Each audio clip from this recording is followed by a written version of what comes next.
Welcome to the Fighting Fantasy Fest 4. The live stream should be commencing any minute now.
Right, okay. Okay, thank you. I'll let them know that. Thank you. Oh, perfect.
Well, good morning, everybody.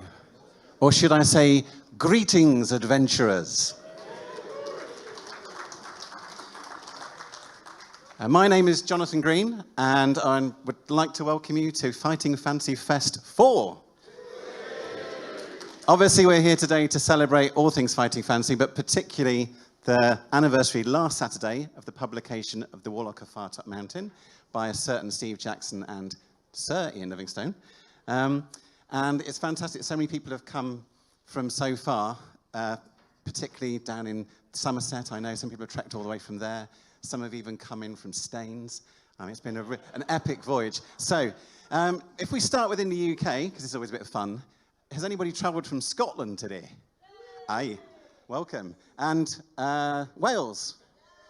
Excellent. The Southwest, right down in the, where they like to think they're a different country, I think, yeah? Down there. Ireland, Northern Ireland, the Irish Republic. Fantastic. Okay, now how about Europe? What about Scandinavia? Oh, I think you might be outside. I did meet somebody from Denmark last night, I know that. And if we head south, hey, there we go, fantastic. France, Germany, excellent. This is really good.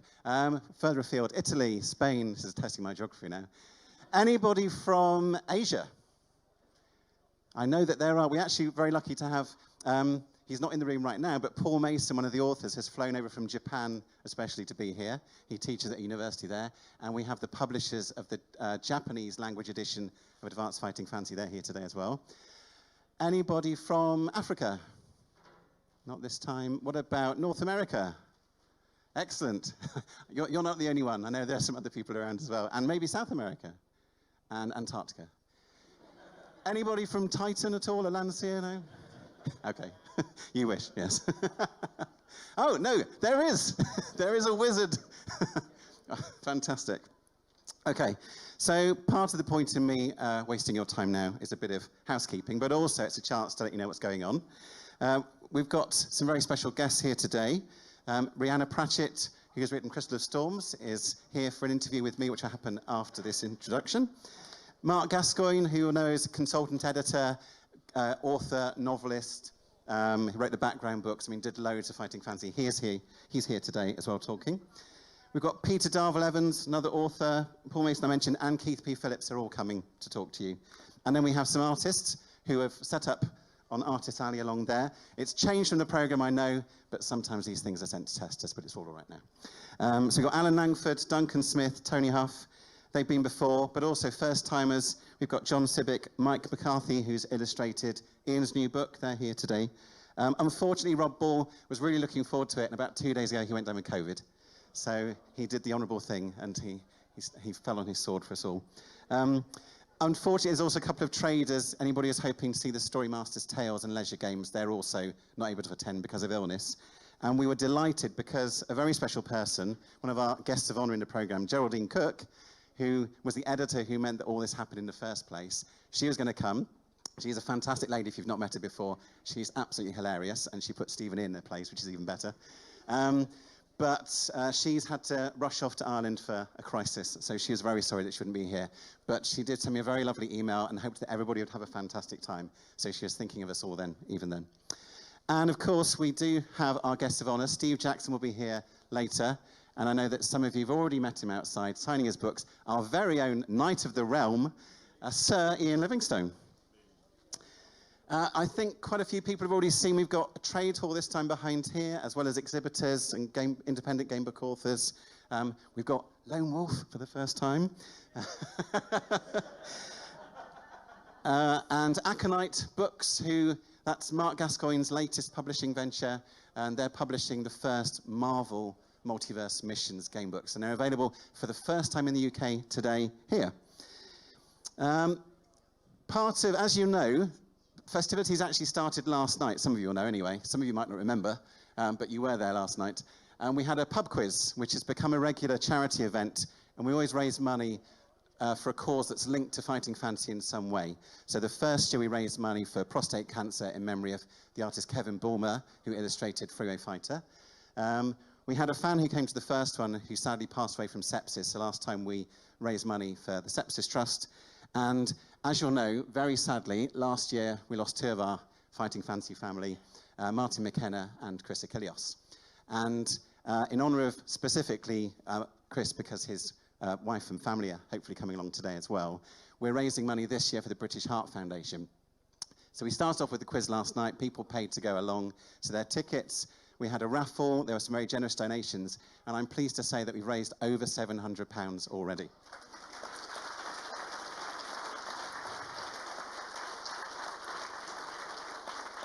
So thank you to all of you for your generosity. For those of you who weren't there last night, you may see some people shaking buckets and things at you later during the day. So if they're doing that, it's not because they're trying to buy from Jamie Fry's collector stand. It's because they want you to donate some more money to the British Heart Foundation. So if you have some spare change, that would be most welcome. We also have, just like Baron Succumbit, as he was called last night, I think it was, or similar, we have our own trial masters to help make your day run smoothly. So we should have had our own T-shirts, which is what we've done in the past. I won't bore you with the details of why we don't, but we do have rather nice little trial master tags. So I think the Baron missed out on a trick there. So if you see anybody wearing one of those, there's several middle-aged gentlemen in a T-shirt like this, you've got them.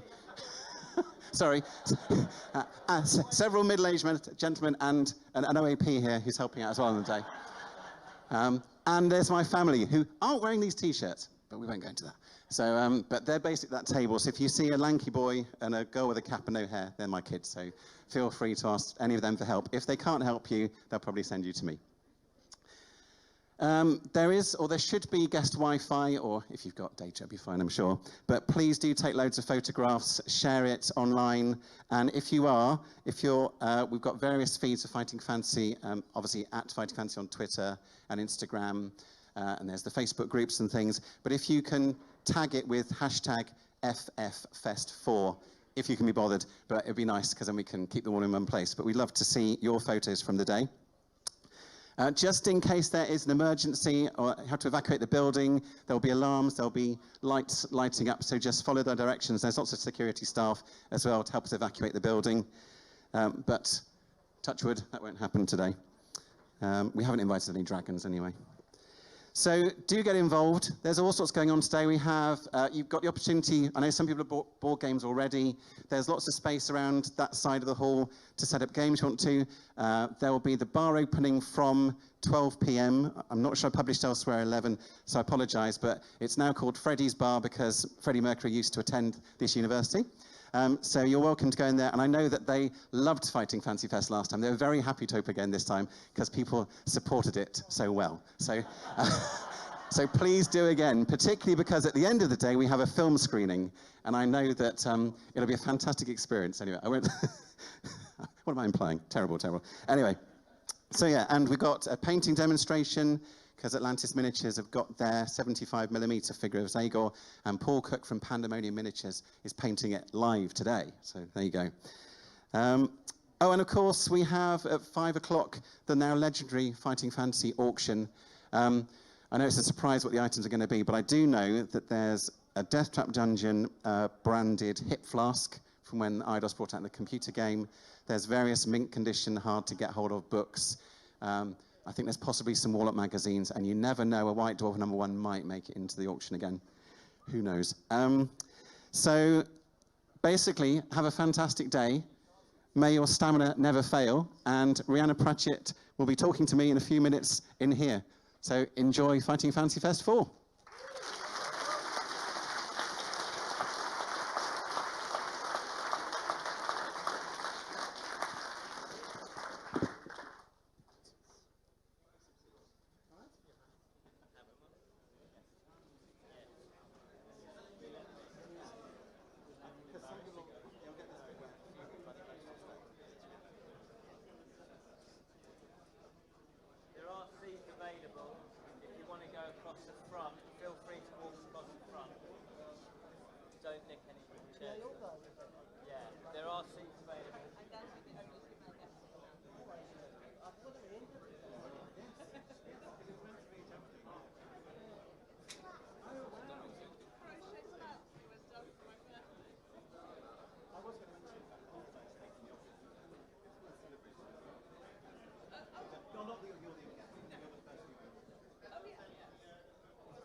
Yes, yeah, of course. Yeah,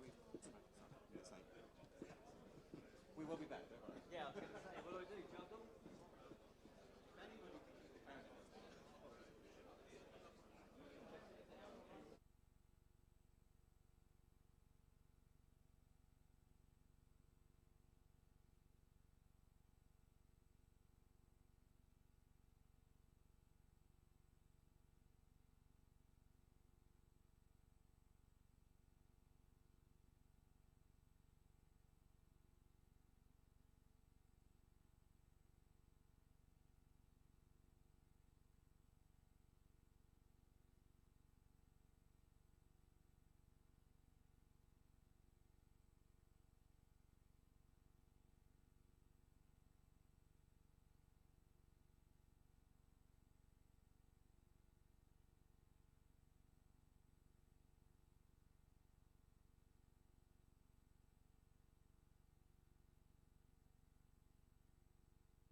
Right, let's get this show on the road.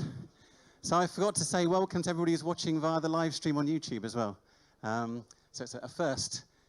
You'd think we're doing science fiction books again. Anyway, so I'm very pleased to welcome our first guest, a distinguished author, Rhianna Pratchett.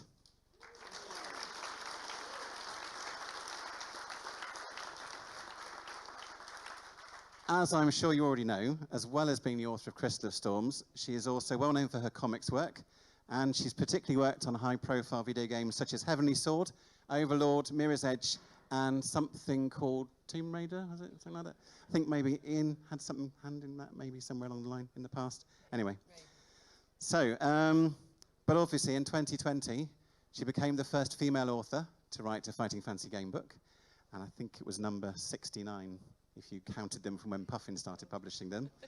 And it was also the first female artist, Ava. So a first in many ways, and because there hadn't ever been a book quite like it, with its particularly unique atmosphere developing a certain part of the world. But before we get into all of that, I have to ask, and this isn't a silly question before you, when you hear it, what inspired you to become a writer?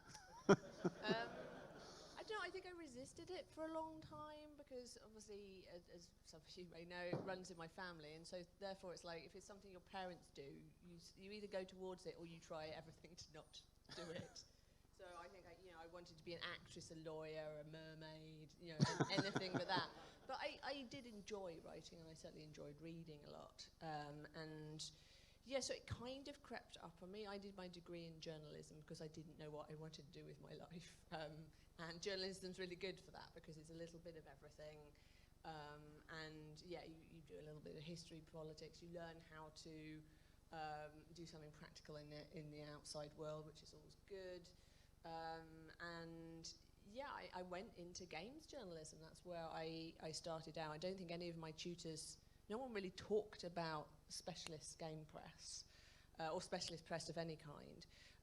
So I'm not sure it's what my tutors imagined for me, but I was a big gamer. I've been a big gamer since I was 6 years old, and I really love my games. And I got a job on the late great PC Zone magazine, home of alumni such as Charlie Brooker, probably most famously, and it was a great experience. And I spent a couple of years going around the world interviewing developers and seeing how games were put together, and then went freelance and started writing for them myself in an area that really was very underdeveloped at the time and is still a little underdeveloped, but it's improved a lot over the last couple of decades. So it was a really interesting field to be in, and that's obviously where I met Ian a number of times, and we ended up doing some press together on Tomb Raider as a kind of Lara's old dad and Lara's kind of new stepmom, I guess. So yeah, it kind of crept up on me. It felt like writing had chosen me rather than I'd chosen writing. Right.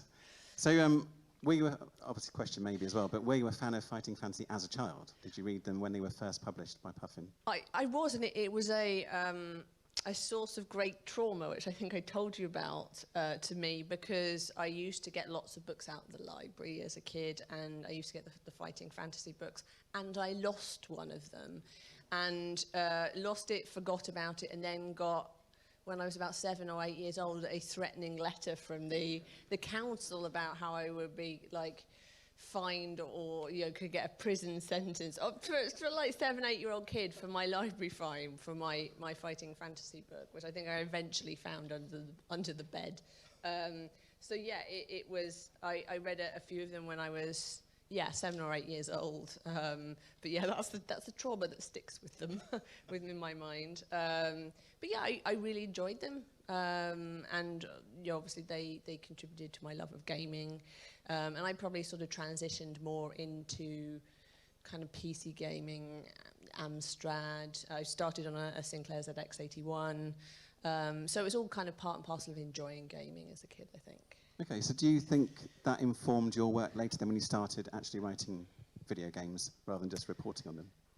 I think knowing them as a player was very important. I always say if you want to write for games, you need to play them. There are some writers out there that don't play games, that still write for games. And I just think that's really strange. Like, you wouldn't write movies without, you know, watching movies. It's kind of respect for the art form and understanding what it's like to be as a player and knowing what resonates with you, what little kind of jokes, what little asides, what kind of world you like, and then you try and roll that into kind of what you create, and you're almost creating something for another you. Like, sometimes I think I'm, you know, writing for the kid I was and what I would have enjoyed then, as at least as a marker for things. Yeah, I certainly think many writers say that their first reader is themselves. They're writing Yeah. what they would want to read, and certainly to sustain writing a book, I imagine if you didn't want to read it at the end, that would be quite hard going.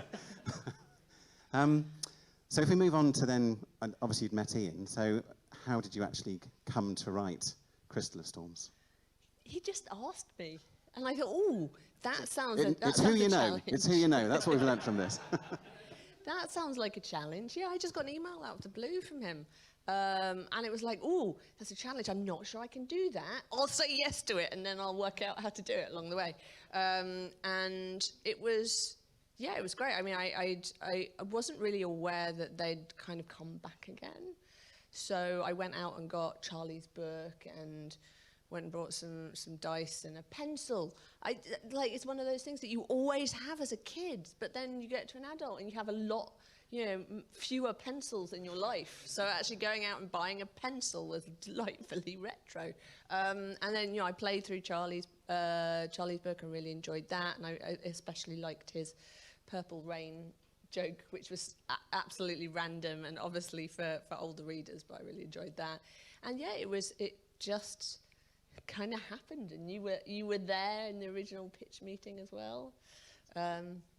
Actually, talking the original pitch, I don't know if you've ever mentioned this anywhere, but it wasn't called Crystal of Storms to begin with. It had a different working title. Do you remember what it was? Yeah, it was called Sky Crash, which I think Anybody wonder why we dropped Sky Crash by any chance? Yeah, we don't want it to outshine anyway, I won't say anymore. That's impolite. But yeah, so it was known as Sky Crash for quite a long time, with good reason. If you've read the adventure, you'll know why. But I won't give any spoilers away. But yeah, I mean, we had that pitch meeting, but you'd done a lot of work yourself before that point about what sort of story you wanted to tell and the creatures and the setting. It was probably a whole career of work. Like, it was probably work I didn't know what I was doing at the time. But I think one of the inspirations for the environment of the kind of floating islands was I was seeing a news story, like I think it was old news story that's just doing the rounds again, about a floating city in the clouds above China, and it's a phenomenon called I think it's a Fata Morgana.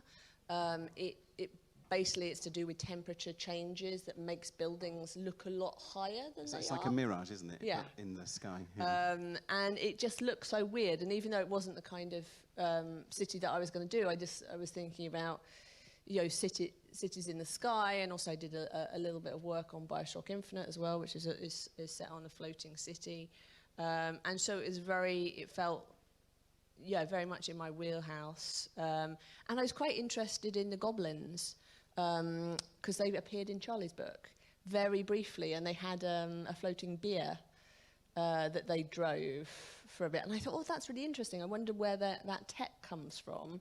And then that sort of spun out to a whole city that was kind of driven by that tech. Yeah, that's one of the challenges when we had the pitch meeting of how do you make these things work? Because obviously it's a fantasy world where in theory anything could happen. And although there have been loads of adventures, when you look at the map, there's actually lots, not blank space on the map, but lots that hasn't been explored. So we took quite a long time discussing where this could be, because you also have that problem when you're introducing a new thing into the book. This wasn't designed when Steve and Ian first wrote them 40 years ago. So it's almost having to fit it in, because I did see a few comments, people saying, oh, why haven't we seen this tech before? But then you're trying to think of the justifications for that. But of course, there's been a flying ship in it for years, the Galley Keep, and it's only ever said it's come from the east. It's never explained any more than that. So we sort of tried to make those sort of hints in there as well. Yeah, I can't remember how, it was possibly maybe your idea that it was in the middle of the Tempest. I can't remember. It was Yeah, because we had the Ocean of Tempest. We thought Yeah. that classic hide it within the storm itself, which is why it's then called Pangaria, Yeah. after the Titan god of the winds. Yeah. So that was a nice little sort of secret place for it to kind of exist, and it made it sort of like its own little microcosm as well. Yeah. But yeah, it really spun out of those two things: the goblins in Gates of Death and that flying city over China. Yeah. Is it with the whole trying to marry things up? It's always been a slight issue with the books, because obviously Fighting Fantasy is a world developed by a committee who never met. Yeah. Okay, so how different was it writing an interactive game book from writing an interactive video game, or wasn't it? I think there were some aspects that were harder and some aspects that were easier. I think it was harder because with games development, usually someone has laid out the threads for you, or you're part and parcel of working out the threads with a team. And so you're kind of, you're writing for something you've helped establish, or you're kind of, there's a thread established and you're just writing for that, and no one's making sure that, no one's saying that you have to keep an eye on all the different threads. Whereas with the game book, you're dealing with the threads and keeping hold of them, and you were incredibly helpful in this regard, was probably one of the hardest things. And I spent I tried different ways of keeping hold of threads, and I know Ian does a lot by hand, and I started doing that, and then I started doing spreadsheets, and then I started doing spreadsheets of all the page numbers so I could kind of mark them off, and then I started doing color coordination, so for the different islands, so I could look at it and go, okay, yeah, page 238 is this island because it's in this color and things like that, and that sort of helped for that aspect of things. But keeping an eye on all the threads and making sure they kind of pulled together and tallied up and looped in the right way was very hard, and that was probably the biggest challenge. But I was much more in control of the world than I would be with game design, because I mostly do the writing, and so that means that the gameplay, the level design are done by completely different departments that may have very different sensibilities than I do. And you're always, with game development, you're always trying to balance that out, all the kind of different needs. But I was more in control of things with a game book, so it was sort of easier and more satisfying in that regard. I do remember your very thorough spreadsheets and the colour coding. It's very helpful. But thinking about that, did you use any particular software to help you write it, or was it? No, I don't even know if that particular software existed then, does it? There are, well, there's things like Twine, which I know, and there's other, I think somebody's written a game book authoring tool as well, and they're getting used more and more. Yeah. But it's interesting because how you talk about the experience is similar to my own, because I find it's almost a physical process. I think partly because I've been doing it for so long, and I'm too old to change now anyway, as my kids will tell you. But I do it all by hand. I draw my flowchart, and I have bits of paper, and that's how I kind of keep it under control. And the only software I use is Word. So. Yeah, I started doing that by hand, and then I started doing that in a sort of, make your own tool thing. But it got a little bit unwieldy, so I'm not quite sure how I ended up at the end. But certainly the color coding with the pages helped for just seeing how things were laid out and making sure that the pages were spread far enough apart, which was, its own challenge. Yes, that's a very particular challenge, and keeping all the illustrations spread throughout the book as well. Talking of illustrations, obviously, one of the reasons why people get into Fighting Fantasy books in the first place are all the monsters, which are inevitably illustrated.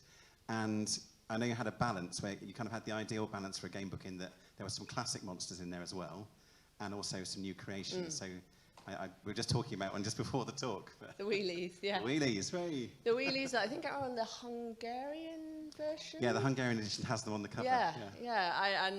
I bought Out of the Pit online, and I had a sort of rummage through that to see, okay, what the kind of weirdest monsters that I think probably haven't been used for a while. So the wheelies I used in the Sharkkin, and yeah, like it's nice that the wheelies have. I know you were saying that Steve invented them, but doesn't like them I think very he's much. a bit embarrassed by them, but I love them. I think they're so quirky, and also Russ's illustration in Citadel of Chaos of them rolling down the corridor. I think they're great fun. So it's brilliant Yeah, that they're actually they officially on the definitely- cover now. Yeah, they fit the world for sure. And it was really fun coming up with my own monsters as well, like flaps. So this is a little crochet flaps that my friend got made for my birthday. I really loved I don't know whether the monster actually had a name, but the fisherman has the kind of octopus on its head. I don't know if that, I can't I we don't just know called if him it's like Octoman or Octoman, something I like think, that. yeah, because he'd just been sort of He possessed. just looks really cute. Because I was thumbing through the book looking at the illustrations, and he looks kind of adorable actually. And the dragon fruit tree and Maud was a lot of fun, and yeah, the kind of the goblin run automatons and things like that. So yeah, creating the monsters and the kind of battles in the gin was a lot of fun. Yeah. Just thinking, because you mentioned the Sharkkin a minute ago, a test for anybody. Does anybody know which game book they appeared in first? That's right, Isle of the Undead. Yeah, well done. And that's Andrew Wright, who writes the current Out of the Pit books, I should just point out. Excellent. Okay. Oh. So yeah, you mentioned the automaton. That was one of the things I remember was in your original pitch, which Yeah. I loved, was the fact that you've got this, another, effectively a golem, but driven by lots of little goblins inside, pedaling furiously and pulling bits of rope and things. Yeah, It was yeah, a brilliant it's image. the Fighting Fantasy equivalent of like, five goblins in a raincoat type of thing. Yes. And I love that the first time you encounter them is you find the hand that has fallen off and it's leaping about the place. Sorry, spoilers, I should have said that beforehand. But without maybe giving too much away, are there any particular favourite scenes from the adventure that you enjoyed writing or coming up with, or unpleasant ways for the adventurers to die? Because I know that's one of Ian's favourite parts of the job. Yeah, I mean, I was told like not to.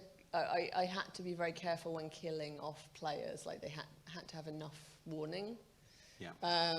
And so I didn't put too like sudden deaths. I think are considered, at least these days, a bit of a no-no. Like there needs to be you need to have given fair warning, I think.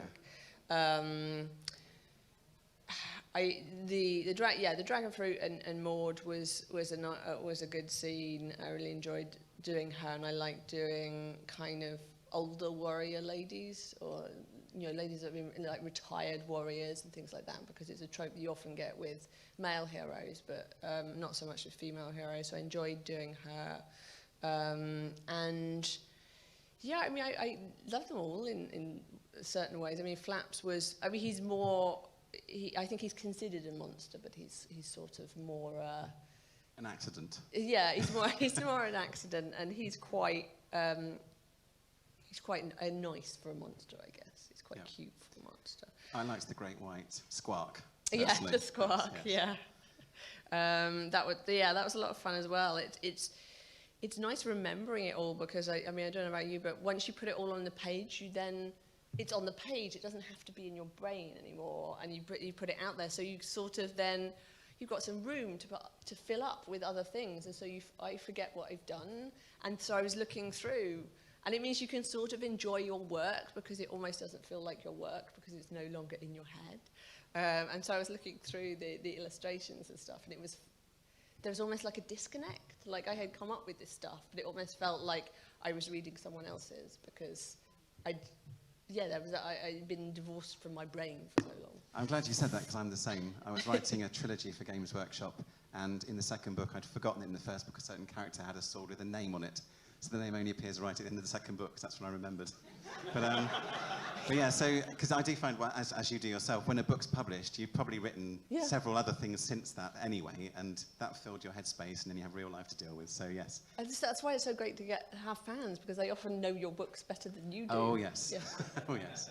They have an encyclopedic knowledge, someone, which can be very useful to your books have infested their brain, whereas they've sort of gone out of yours and they've gone into theirs. So. I mean, Fighting Fantasy is a great community anyway, but if I'm ever stuck for anything, I don't always give away what it's about, but I'll put a question, and in 10 minutes I've probably got 4 answers, and they're all correct. So thank you, if that's ever been you. So I think I've obviously talked about what was challenging for the task, and that was part of the appeal of the job. So what was most rewarding about it? Probably the monsters, I think, because I never really get the chance to do that in games. It's something that's done by several different departments, and most of the time those departments don't ever talk to narratives. So being able to create my own monsters, that was a real dream come true, I think. That's a real, like, you know, your 8-year-old is high-fiving your you know, in their 40s-year-old. And yeah, that was the kind of most fun, and it was something I didn't actually think about when I said yes to the project, but yeah, that was great. That was really wonderful. The fact you mentioned that as well, I think books are still the best in terms of effects budgets. Despite what we can do with CGI and everything else now, the fact that you can describe something in a few words, a few sentences, and it can be so epic, which might not be in a movie because it would cost thousands or millions of dollars to render or whatever. So it's interesting because you mentioned it made me think about how there was a time when obviously fighting fantasy died away a little bit, and people always put it down to video games. And yet, the video games we have now are far superior to what was on offer then, and yet fighting fantasy books are still popular. And I think there's a resurgence in actual those sort of physical games and products anyway, which is fantastic. I think people are possibly, it's rebelling against computers just having dominance in our lives, I don't know. There's something magical about reading a book as well, the tactileness of it, the turning the pages, the click of the dice, the soft sound of the pencil, the eraser, right? Yeah, there's like magic to it. Yes, no batteries, it never runs out of charge. Yeah. You can carry it anywhere. You can drop it in the bath. Yeah, you can go back and reread bits if you want to. It's always your own vision. I mean, yeah, obviously we love books. We all love books, so that's all good. People who love books, I'm sure, have lots of questions for people who write books. So I've actually got Ken or Simon. There's a spare hand mic in the box over there. So if you're happy to be our roving reporter, does anybody have a question they would like to ask Rhianna about her writing or Crystal of Storms? So, should we go with it should be on already. Yep. Gentleman with the glasses there, please. Hi. I was just wondering, there seems to be a sort of rewriting of history in the past 5-10 years with making goblins the good guys.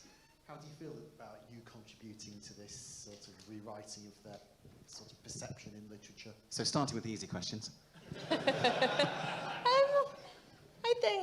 I think that's fine. I'm very happy to be part of that. And I mean, I played a lot of Warcraft, and I never saw, they brought goblins into that, and they were just, they weren't, were they on the Horde side? I can't remember. No, I think they were Alliance goblins. Is it? Horde. All right, Horde. Yeah, but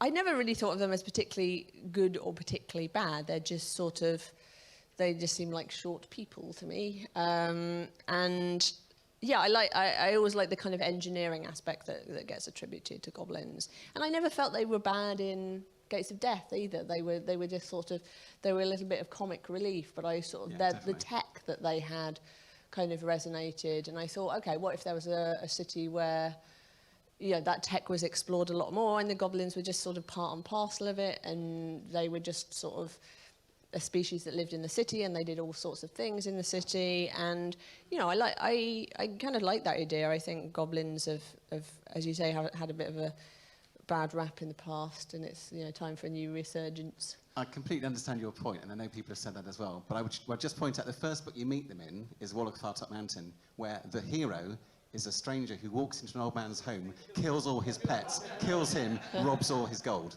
We had to say, Zagor was retconned later himself to make him definitely a bad guy. But up until that point, he's just some old man minding his business. And what's the expression, murder hobo? I think it is yeah, murder hobo 101. So from his point of view, goblins are bad. From everybody else's, maybe he's the psycho.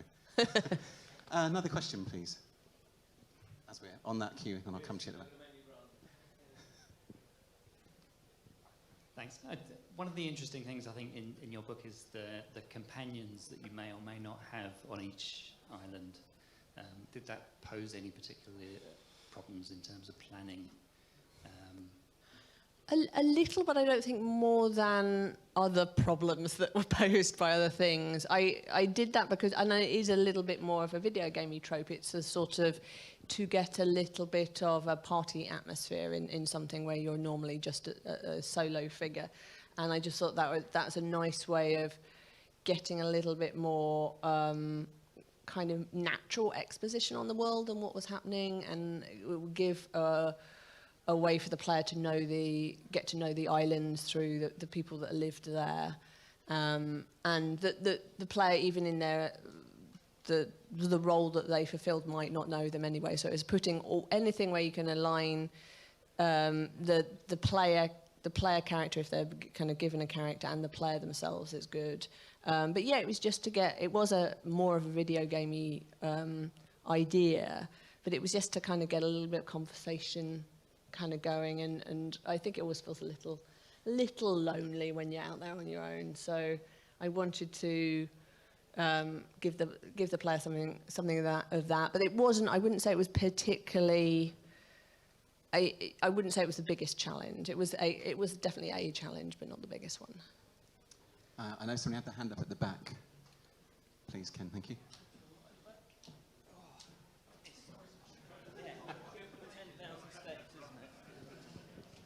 Thank you. Sorry, this is a bit of a risky question, is why I'm standing up, because I don't think you can get to me in time before I get to that door. Right, I found out recently, and this is apparently a fact, this is going to be delivered like a joke, but it's actually a fact, that the most popular RPG among middle-aged men at the moment is the My Little Pony RPGs, particularly among bikers. Now, what I'm asking you, really, is an opinion. When I first saw and I think I sent you a fan email on this saying, oh, look, it looks a bit like My Little Pony, the RPG. And I know you didn't like it. It's not a great comparison. But having actually played the book and seen how much scope there is for illustration with the floating islands and all this, it's quite savage. It's quite a savage book. What was your initial opinion of the artwork? Were you sent a number of different... Do you like it? I mean, it's a striking image, but I thought there was loads of scope there, so I just wondered what you thought. I really like the artwork. I thought Eva did a great job. I mean, it was very different style to kind of what had gone before, and I recognised the appeal of the 80s style, and it had almost like a heavy metal album cover feel to it. But I know Scholastic were trying to target a slightly younger audience, and I thought that Eva had a great style about her, and I really liked some of the things that she came up with, and I did see kind of each illustration. It was usually quite far along, but I think we came up with the things like, okay, let's illustrate this monster, or we'll do the I Spy or something like that. And so I think we sort of chose, I don't know whether you did the original rundown and then I think we just picked out major scenes and characters that we thought would be worth illustrating. And then obviously there's a limit to how much you can include in the book. And also trying to have enough variety so it's not all pictures of people or something. So. Yeah, I mean, I think, Flaps is by far and large probably the cutest monster, but I wouldn't say he's necessarily representative of the rest of the game. That's just, he is someone's working pet that has got corrupted, and rather than being a full-fledged monster from a family of monsters. So he probably, having Flaps on the cover, and I love Flaps, maybe sort of skewed it slightly younger. But if you look at the illustrations, there's all kind of weird stuff in there. And yeah, Flaps is just... Have you had any fan mail from younger fans, or has it reached through... Because I know obviously it's different now. Don't people write fan letters like they used to, but through Twitter or...? It's usually from parents, actually, who've been playing it with their kids. And rather than the kids themselves, it seems to sort of be a family thing. And that sort of... that I've been doing more of that recently, I guess, because my last game was called Lost Words Beyond the Page, and it was about a young girl... and about dealing with dark things, dealing with loss and the journey of loss and grief and love and memories and things like that. And it's also one that seems to attract family play, because it allows them to ask questions about difficult subjects in a sort of kind of comforting way. And so that's another one where it's been sort of parents who've been playing it with their kids as well. So that's really nice. That's lovely. Do we have any questions from this side of the room? Oh, we'll start at the front, then we'll work round to you next. So, to me, the idea of writing a branching adventure and keeping track of all the threads sounds utterly exhausting.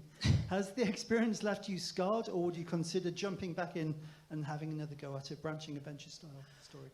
I think I definitely would if I was asked. I don't know if I'd be asked again, but you know, John was so wonderful in helping, you know, as my editor, of helping me keep track of everything. And you did a lot of the stats, because I started doing stats, and you were like, "No, it's all right. I'll do those later." I should point out, Yeah. if there are any Like- mistakes, that's my fault. So you can blame me for those if any snuck through. Because yeah, I didn't know. I didn't know like what. Okay, because I was making up monsters. It's like I don't know what monsters, stats these monsters should have. So those were the stats. Kind of came in last, and yeah, you kind of held my hand through it. I think I would.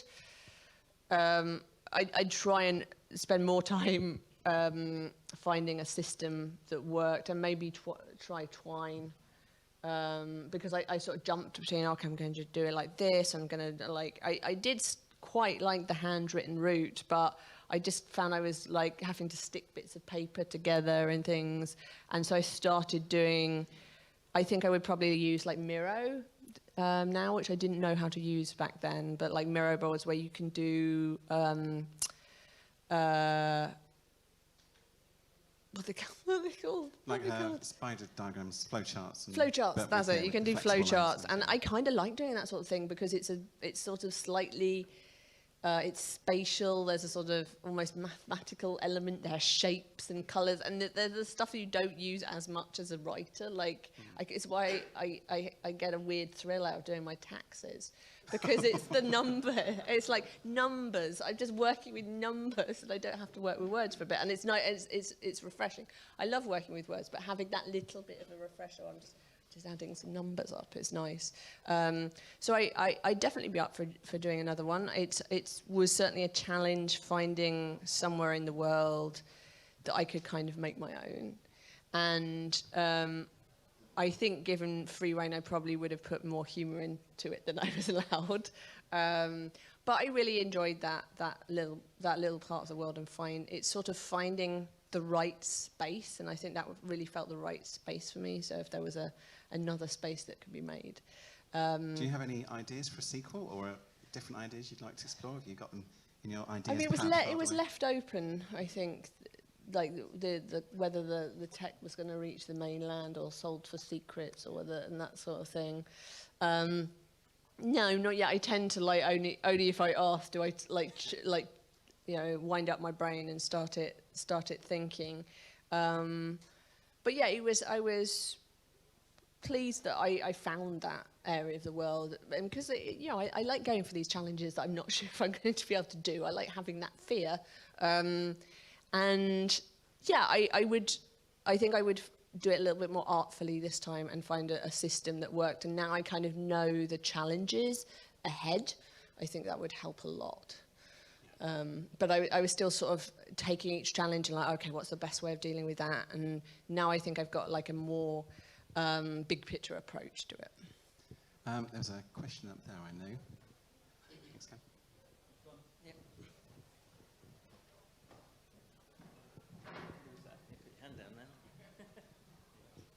So I was just wondering, as a writer, how much of a challenge it was for you to write a narrative where the main protagonist doesn't actually have its own personality or character?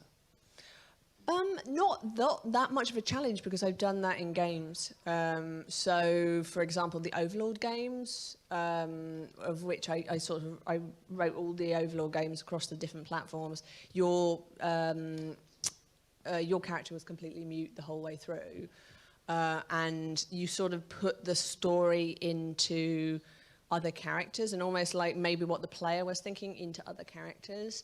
So I had a mentor character called Null, who could see through the Overlord's helmet from like back at your evil castle, and therefore would comment on stuff that you could see. So it's almost like it was a little bit of a cheat, really. It was almost like your character had a voice, but it wasn't really your voice. And it allows, with a kind of a blank slate character, it allows players to better role play them in a more traditional sense. If you've got a character like Lara, you know, she is always going to be a character, and you're kind of inhabiting that character, but you're not sort of shaping them in the same way you would with a blank slate character. So that wasn't actually too much of an issue, but it was one of the reasons I put companions in, to just get, you know, more voices out there and more commenting on what you were seeing. There are ways as well that you can give the characterless character a character. There's another book in this series which has Storm in the title, as I wrote Storm Slayer a few years ago. And with that one, it starts off within a pub boasting about your past adventures. And you have, before you even start the adventure, you choose a particular item you have, which is a reflection of one of those adventures. So then people you meet in the book react to you depending on what they've heard about you. So although when you go into the book you don't know that's what they think, that immediately instills the character with some different identity. So it's a challenge. It's certainly you can do little tricks. Yeah. I think we've got time for probably a couple more questions. Right, as we're going back over this side, if we go to the top first and work down, just while Ken's exercising.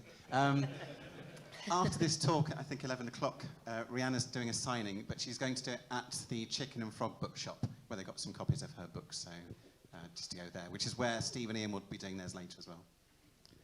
I just wondered, two quick questions. First of all, what it's like as an author to enter a world which has a tremendous amount of scrutiny from nerds like us. Yeah.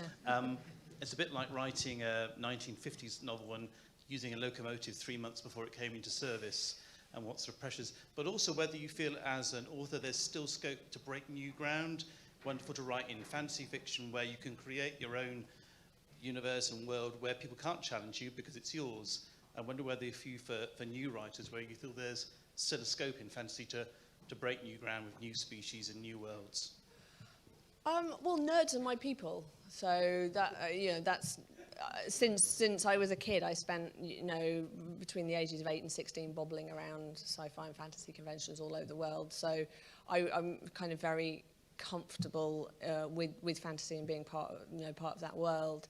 And yeah, it is a challenge working in someone else's world. And I think I probably, as I mentioned before, would probably have put more humour into that world naturally. But I wasn't.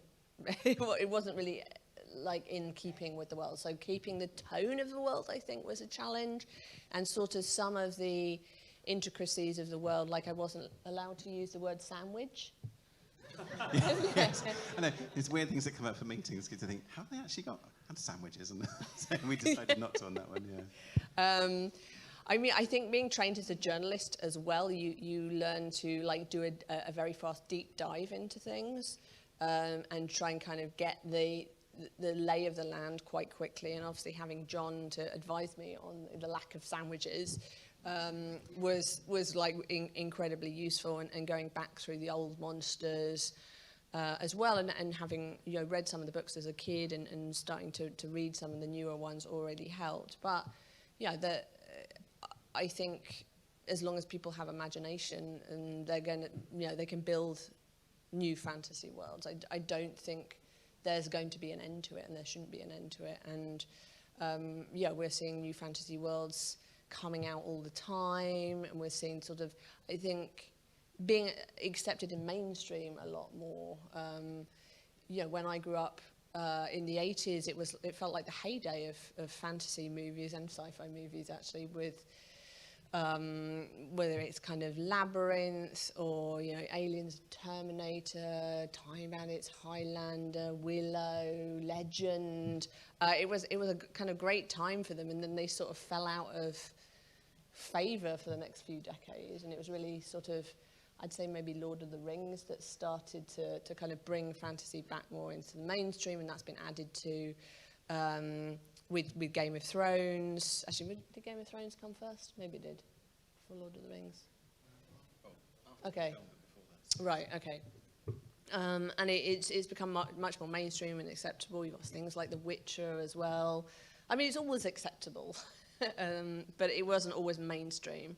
And so it's interesting seeing that kind of going more mainstream, and there being more interest in fantasy. And as someone who works with fantasy worlds and works on a fantasy, runs a fantasy estate, that's great to see. So I think the only limits are our imagination, really, when it comes to new worlds.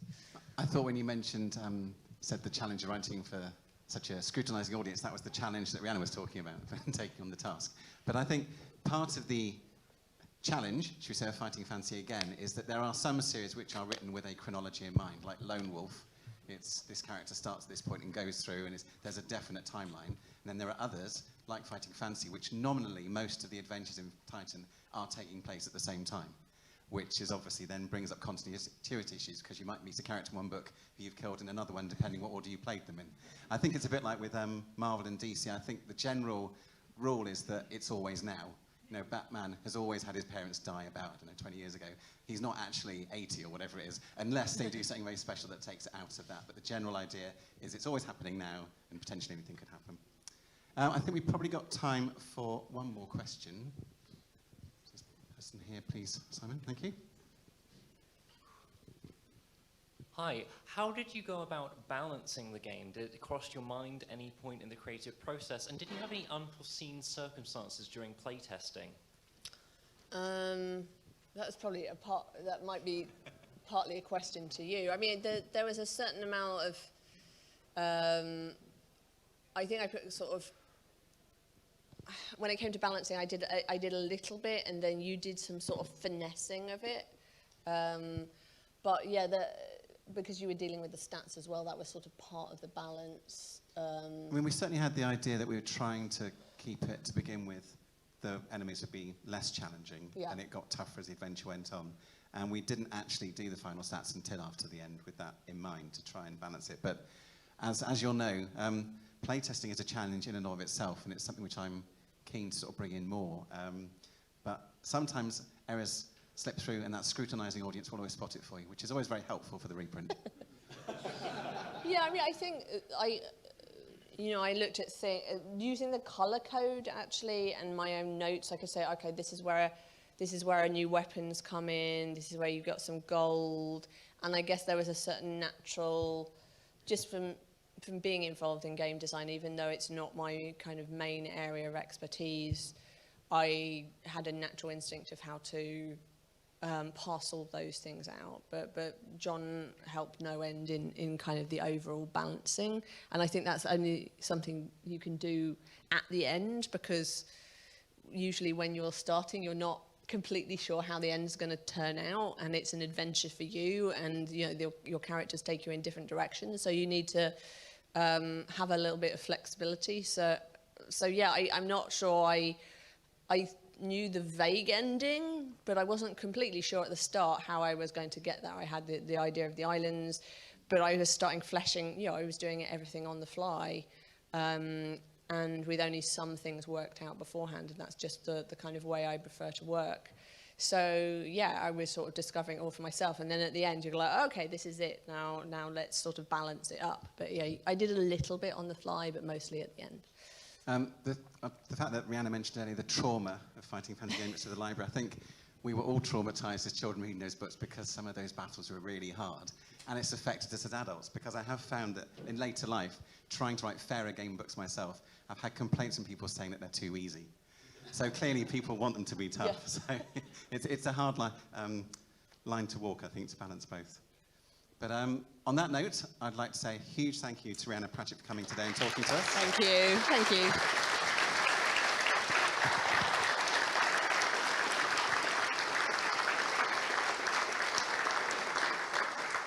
If you haven't bought Crystal of Storms yet, it is on sale today at the bookshop. Rihanna will be signing there, like I said, in about 10 minutes' time. And up next in here at 11, we have the Mage Hunters with Mark Gascoigne, Peter Darvel-Evans, Paul Mason and Keith Phillips. Thank you.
Well, hello everybody. Can you all hear me at the back? Thank you very much. I can't hear you though. That was a slight flaw in that plan, but thank you. The thumbs up, most welcome. Well, welcome everybody to Mage Hunters, the cunningly titled panel looking at the Presents series. My name's Mark Gascoigne. You may know me from Out of the Pit, Titan, running Fighting Fantasy for the last 7 years of the Puffin reign, and a whole bunch of spin-off products, Advanced Fantasy, novels, blah, blah, blah. In a moment, I'm going to introduce you to these folks who are going to tell you a little bit about themselves and what the hell they've been doing with their lives since those glory days of the original green-spined Fighting Fantasy series. First, just a quick, what is the Presents series? Well, it was very simple. Steve and Ian had the most enormous success pretty much from the off with Warlock of Firetop Mountain, and it very quickly turned into a gold rush. They were asked to come up with sequels, and which they wrote separately, which some of the absolute most classic books in the line emerged in those first few numbers. Other publishers came calling, saying, oh, can you do this for us? And actually, that's a bit cheeky, because they were writing them for Puffin, of course. But at that point, Steve and Ian running Games Workshop, bijou little role-playing and board game company in West London, far from the massive chaos spiky death machine it is now, up in Nottingham. They did have a wonderful pool of talent in the game design sections, and indeed even their sales and mail order department. So very quickly, people like Joe Deaver, Jamie Thompson, John Sutherland were offered game book contracts and did them in their spare time, or in Joe's case, left and made an absolute wonderful fist of Lone Wolf. Long may he rest in peace. As these guys headed off onto their own game books, this didn't stop the demands for more titles, and it became obvious to Steve and Ian that they needed help with their range. Cunningly, the first Presents book was something called Scorpion Swamp by Steve Jackson, not that one. And it really should have said that on the cover. Steve Jackson, the wonderful ginger-haired game book designer of beloved Games Workshop fame, has an almost uncanny look-alike in the form of a very short, beardy Texan game designer, Steve Jackson of Steve Jackson Games, of Illuminati, Munchkin, and many other fames. And he thought it would be absolutely effing hilarious to write Scorpion Swamp, and thus it emerged, with only the cunning Presents on it to play with people's heads until people explain, no, it's another one, oh, that's clever, oh, that's stupid, whatever, across the years. But after that, the format was set, and very quickly, talented folks, more often than not from the Games Workshop offices, were invited to write for the line. My own entry point was Out of the Pit and Titan, the sort of add-on books. But across the months and years that followed, various folks, including the three wonderful chaps here, and many other folks, Keith Martin, Luke Sharp, many others, were invited to write in the line, to bulk it out. And we'll explore what that means, how it happened, and what these guys and the Presents ethos brought to the expansion of Fighting Fantasy from being Steve and Ian's small vision into the whole still thriving worlds of Alancia and beyond, even today. So, chaps, let's start at the far end, and if you'd just like to introduce yourself, tell us a little bit about the books you worked on. Okay. Hi, my name's Keith. I wrote just the one book, Siege of Sardath. Do you want to go your questions you listed? Just the name and rank and serial number for now, please, Keith. Yeah. So, yeah, Siege of Sardath. I wasn't anything to do with Games Workshop. I came from completely the outside. Oh, there's a question. How the hell did you get into this? We will talk about that in just a moment. Pete? Hello, can you hear me? Oh, yes, very good. Hello, I'm Peter Darvill-Evans. I wrote Beneath Nightmare Castle, Portal of Evil, and Spectral Stalkers. And I did come from Games Workshop, although I didn't start writing any of the Fighting Fantasy books until I'd left Games Workshop. So that's me, briefly. My name is Paul Mason, and I wrote The Riddling Reaver, co-wrote The Riddling Reaver and Slaves of the Abyss and Black Vein Prophecy, and then wrote Crimson Tide and Mage Hunter, and Peter was my first boss. And I did start writing while I was at Games Workshop, and then almost immediately left, so there's a pattern there, I think. So, well, let's start with that. Peter, you I think were the longest serving Games Workshop person. You were there when I joined in '84. I took over Joe Deaver's job as a game developer, but you were already there in game design? No, I started at Games Workshop in 1979, I believe, having already worked in the games business at Games Centre, which was a shop in central London. And I was taken on to be manager of the Dalling Road shop at Games Workshop. I don't know if anyone remembers, there was a little shop in Hammersmith. It may still be there, for all I know. Not a Games Workshop. But it's not a Games Workshop, no. I was disastrously bad as a shop manager, and I was quickly moved up to a semi-derelict warehouse on a trading estate near Wormwood Scrubs Prison, where I was given the job of trade sales manager.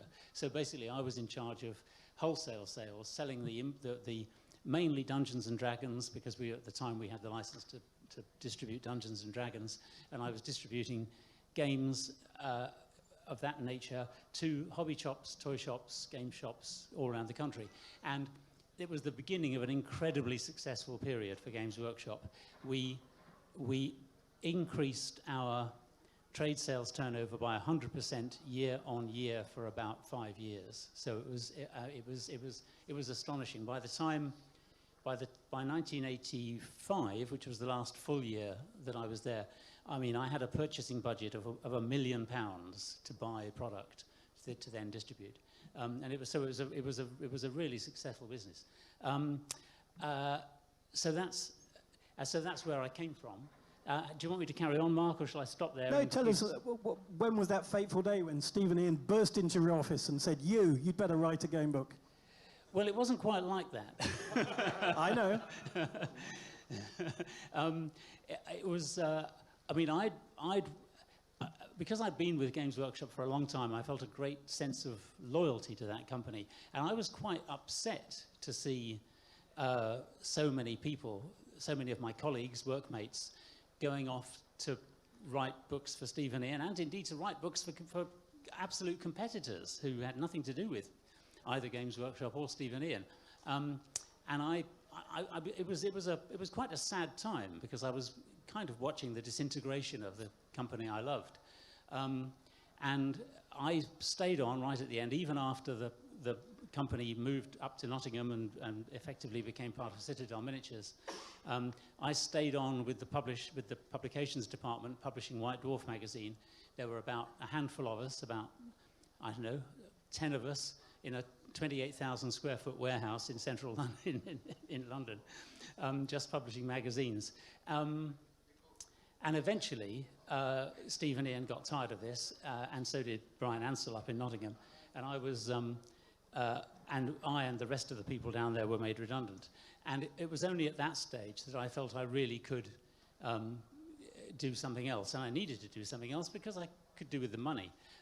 So at that point, I said to Stephen Ian, look, would you like me to write a book?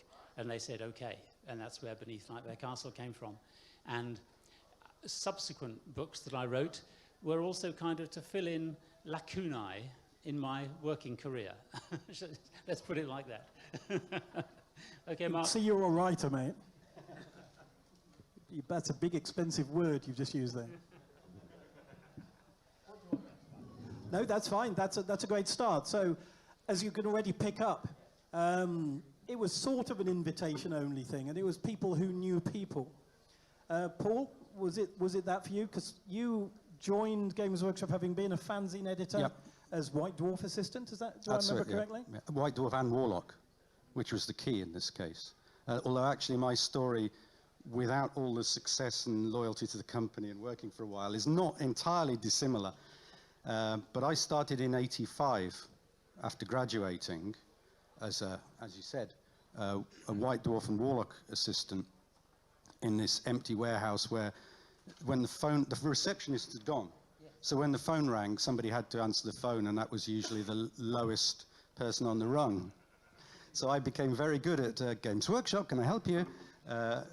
Those are the essential skills I learned. But I was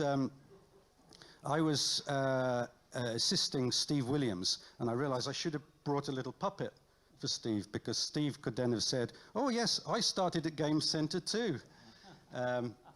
Very incestuous. And we had to do Warlock, which he then went on to edit much better than we did. But we did a role-playing scenario. Yes. He did all the things we were trying to do. We established the pattern, and then he brought them to fruition.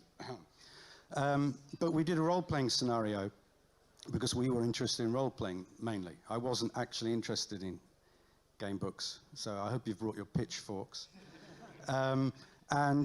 We did everyone's brought copies for you to sign now, and you're going to have to look every one of them in the eye yeah. as you sign. Yeah. Well, like, no, I'd love them really. Thank you for coming. No, every one of them, I will look you in the eye and say, you realize the value of this book will be halved if I write anything in it. But sorry.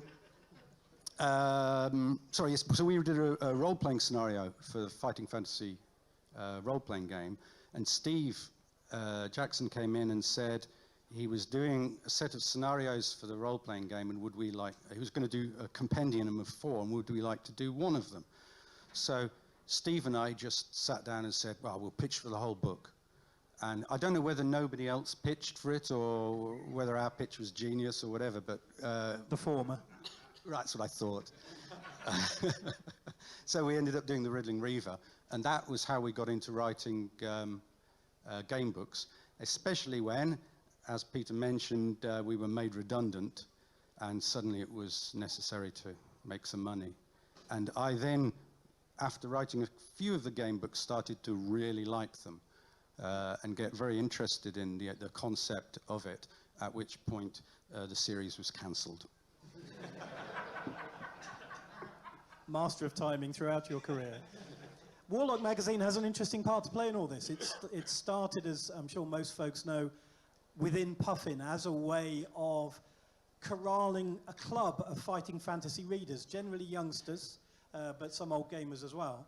And it was very much built in the mold of the old Puffin Club itself and a subscription magazine. The early issues chopped up some of the existing game books, reworked them, occasionally with different endings, sometimes just cut somewhat brutally in half, and the numbers adjusted to go in. But also things like Out of the Pit, bringing monsters, starting to hint at an outside world. By the time it was about issue 9, 8, 9, that it moved to Games Workshop, who Penguin had done with it. Steve and Ian, of course, volunteered Games Workshop to take it over, and it moved in-house. It was really starting to take on a momentum of its own as a recruiter of game book writers. And this is another way into the Presents series. And behind the scenes, I was doing the Out of the Pit column, but also between us all, we were reading great piles of mostly atrociously written game book proposals. Every so often we'd say, cash prize, 50 quid, write us an entire game book and we might publish it. And as you imagine, most of the readership being 11 or under, there was more green crayon than professionally laid out manuscripts, but there were a few folks within the team who did move into the Presents. And there were also others who didn't want to write full game books, but who became regular writers. One of the key names was Graham Davis, who at the time was working, I think, for TSR UK, or was about to work for them. He was a D&D scenario writer, but he was also quickly on board for the early Warhammer Fantasy roleplay, and to this day, a professional hobby games writer. But there were various other folks who came in through that route. And of course, Warlock, as Paul said, was with Games Workshop, and it was one of the few things that did move up. It was the junior magazine to White Dwarf for a while. A lot of things that happened in Nottingham were people there really who were war gamers, didn't understand role-playing, certainly didn't understand game books, and the enthusiasm dropped away. But for a short while, we ran it as an introductory magazine, recruiting gamers out of the game books with scenarios that could be played with advanced fighting fantasy rules and D&D. So it was, potentially of use to regular gamers. Free games in every issue, and of course Derek the Troll cartoons, which were the only good thing in it. He's still out there. Lou's still drawing Derek, which is hilarious. The other thing we should mention about Warlock, which is fascinating, and we must get Jamie to track some more of these down. Warlock kept going in Japan. So it finished, I believe, issue 13, the occult issue, with the demon summoning board game for all children in the middle. Designed by those great unsung geniuses of British fanzines, Dick Edwards and Chris Elliott. But we licensed it, possibly even, I think Puffin had licensed it to Japan alongside the game books coming out over there. And they just, well, we've got a bit of material, let's keep going in that image. And it was a great shock 15 years or so later when Paul said, have you ever seen this? Issue 43 or something. It was 72. 72, and it's like, what the hell? They've kept going. This is insane, like some cargo cult in the South Seas, where I wouldn't surprise if their offices had graven images of Stephen Ian and maybe some lesser mortals, certainly Derek the Troll, who they worshipped and said, we'll keep the mission going, Master. Is it still going? Paul lives in Japan. No. It has finished now. No, it's very strange. Game books and role-playing games just fell off a cliff. At the moment, Call of Cthulhu, that's virtually it, and not much of that. Which is a shame, because you'd like to think somewhere out there that mission was still being continued. But this was one way in. Let's ask Keith, how did you get into writing a game book? How did you persuade us? Well, I was sort of playing D&D a lot at school in the early 80s, and me and a mate, we said, right, let's try and write one of these game books, because we were playing the game books as well. So we just did it for fun, really, just did a few sort of rubbishy game books, and we sent one off, which was just, thrown back. And then I went to university and was doing teacher training. And I thought, well, my friends were working in pubs and stuff. I thought, I'll try a game book. So I sent one off, and again, it came back. But this time, it said, not bad. Now, my memory is very hazy, Mark, so you might have a different memory of this. But my memory is that they said, it's not bad, but send us the first 100 paragraphs of it. Come up with a new idea and send us the first 100 paragraphs. And then, so I don't know whether that was the first, that was the one that was accepted, or whether I had to do yet another one. I can't quite remember. But at one point, I sent off those 100 paragraphs, and they said, yeah, brilliant, write the next 300 and send it to us. And which was just, for a youngster, that was just so thrilling. I'm going to be, telling everyone, I'm going to be, my book's going to be published, and it's going to be in the library, it's going to be in the bookshops, and everything like that. And and then it went from there. It was fantastic. And how old were you at that time, Keith? You sound fairly young. I sound young now. Then, mate. Let's not kid ourselves. I'm trying to remember. I wasn't that young by then, but young-minded, I suppose. Do you know, when was it? Early 90s? So that would make me 27. 92. Probably. Yeah. So 92 when it was published, but I think, it took me a year and a half to get it sort of out there, kind of thing. So I guess late 20s. Yeah, first book accepted at 25. And there's something I wanted to mention, which is quite a lot of us were pretty young. I started a workshop at 22 and was writing Dread RPG. Then we finished Out of the Pit at 23 and so on. And various of us have had a fair few books out by the time we were 30 on this. It was a very strangely peculiar route into being published authors, which has to some extent gone away for most folks. I want to know, how many folks here have ever had a go at writing a game book? That's about a third, which is very brave. How many of you finished them? Slightly less numbers. That's 3 folks. Getting it to a place where it is, to a level that it can be submitted and then being of a high enough quality, there was a fairly high bar to entry. We tried to use, as I said, Warlock and the write as a game book, write as a cut down one, because there were only 120, 150 paras or so in a particular issue. Even that, there was a high bar to entry. So anyone getting anything published at that time, well, either they knew what they were doing, or they knew Stephen Ian and had some trust put in them and had to learn extremely quickly. A bit like being on a plane when the pilot dies and you suddenly have to learn, You've seen them, and you've seen movies where people land planes and maybe played a flight simulator. What was your experiences of writing game books, folks? So, Keith, for start, did you just have a go? Yeah, to start with, as I said, it was me and a mate doing it together and testing it on our other. How did that work? Did you write each other paragraph, or? God, that's such a long time ago. I think I remember we did a few different sections, and then we passed it across, and then it just sort of flashed backwards and forwards. But to be honest, I can't remember exactly the process, because we were a very close-knit D&D playing crew. We would play for like 36 hours straight and that kind of thing. So we were kind of almost like a hive mind in a sense when we were doing that. But then he went off and did something else, so that was when I started doing it myself, and that was a completely different experience.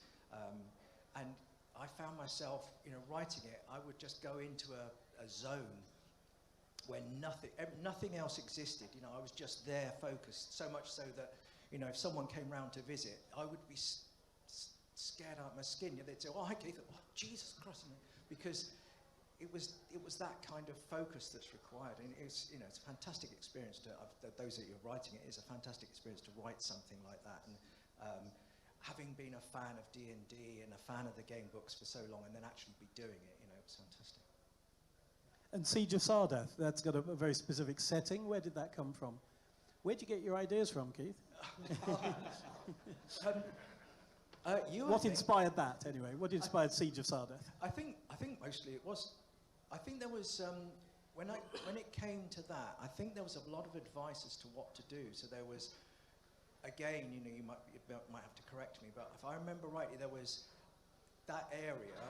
There wasn't much placed in that area, and I think they were saying, just do something set in that area, and because there was quite a lot of guidance about what they wanted for the next books, if I remember correctly. Things like having the illustrations have clues in, and other things like that. Using monsters from out of the pit, because I used a lot of monsters from out of the pit.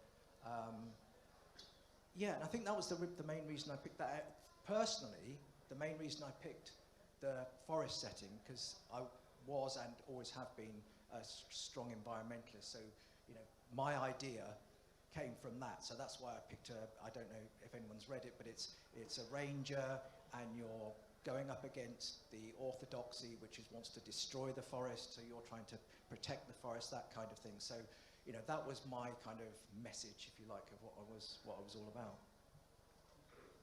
Pete, how about your settings? Beneath Nightmare Castle, Portal of Evil, and Spectral Stalkers, which all sounded a bit rude to me, but were they following a particular theme?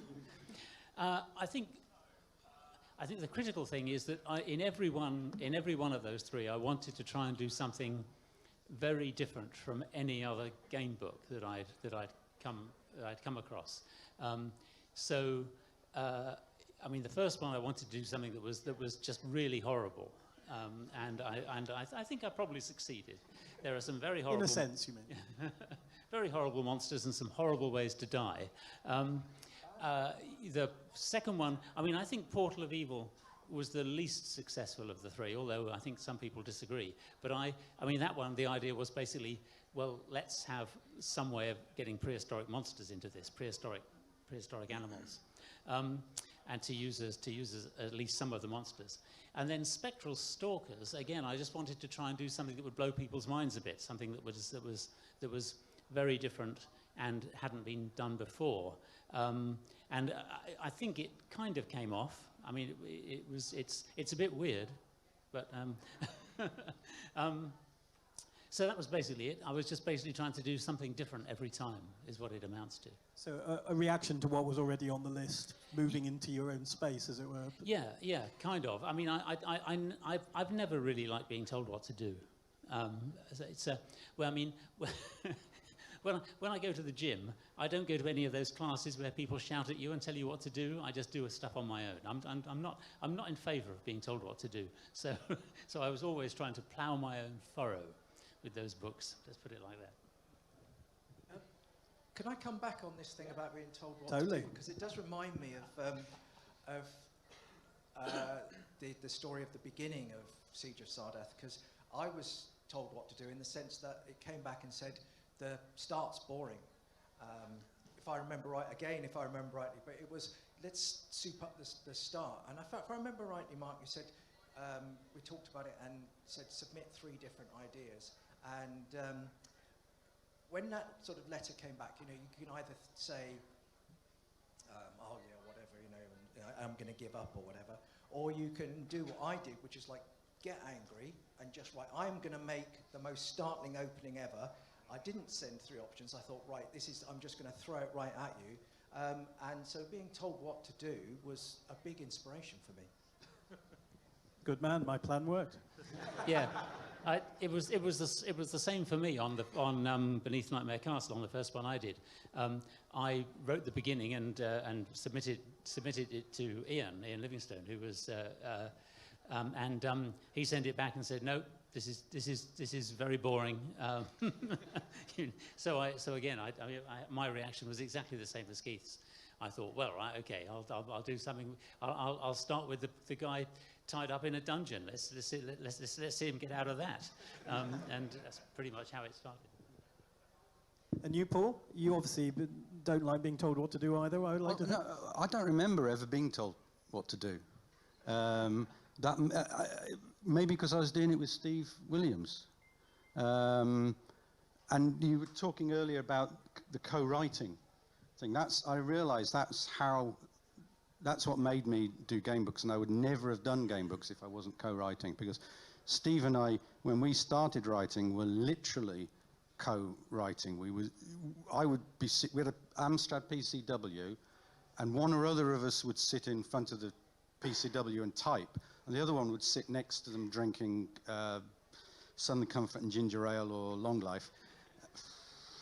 And then we'd swap, and we will each sentence was co-written, and I've subsequently co-written, but never with that level of cooperation.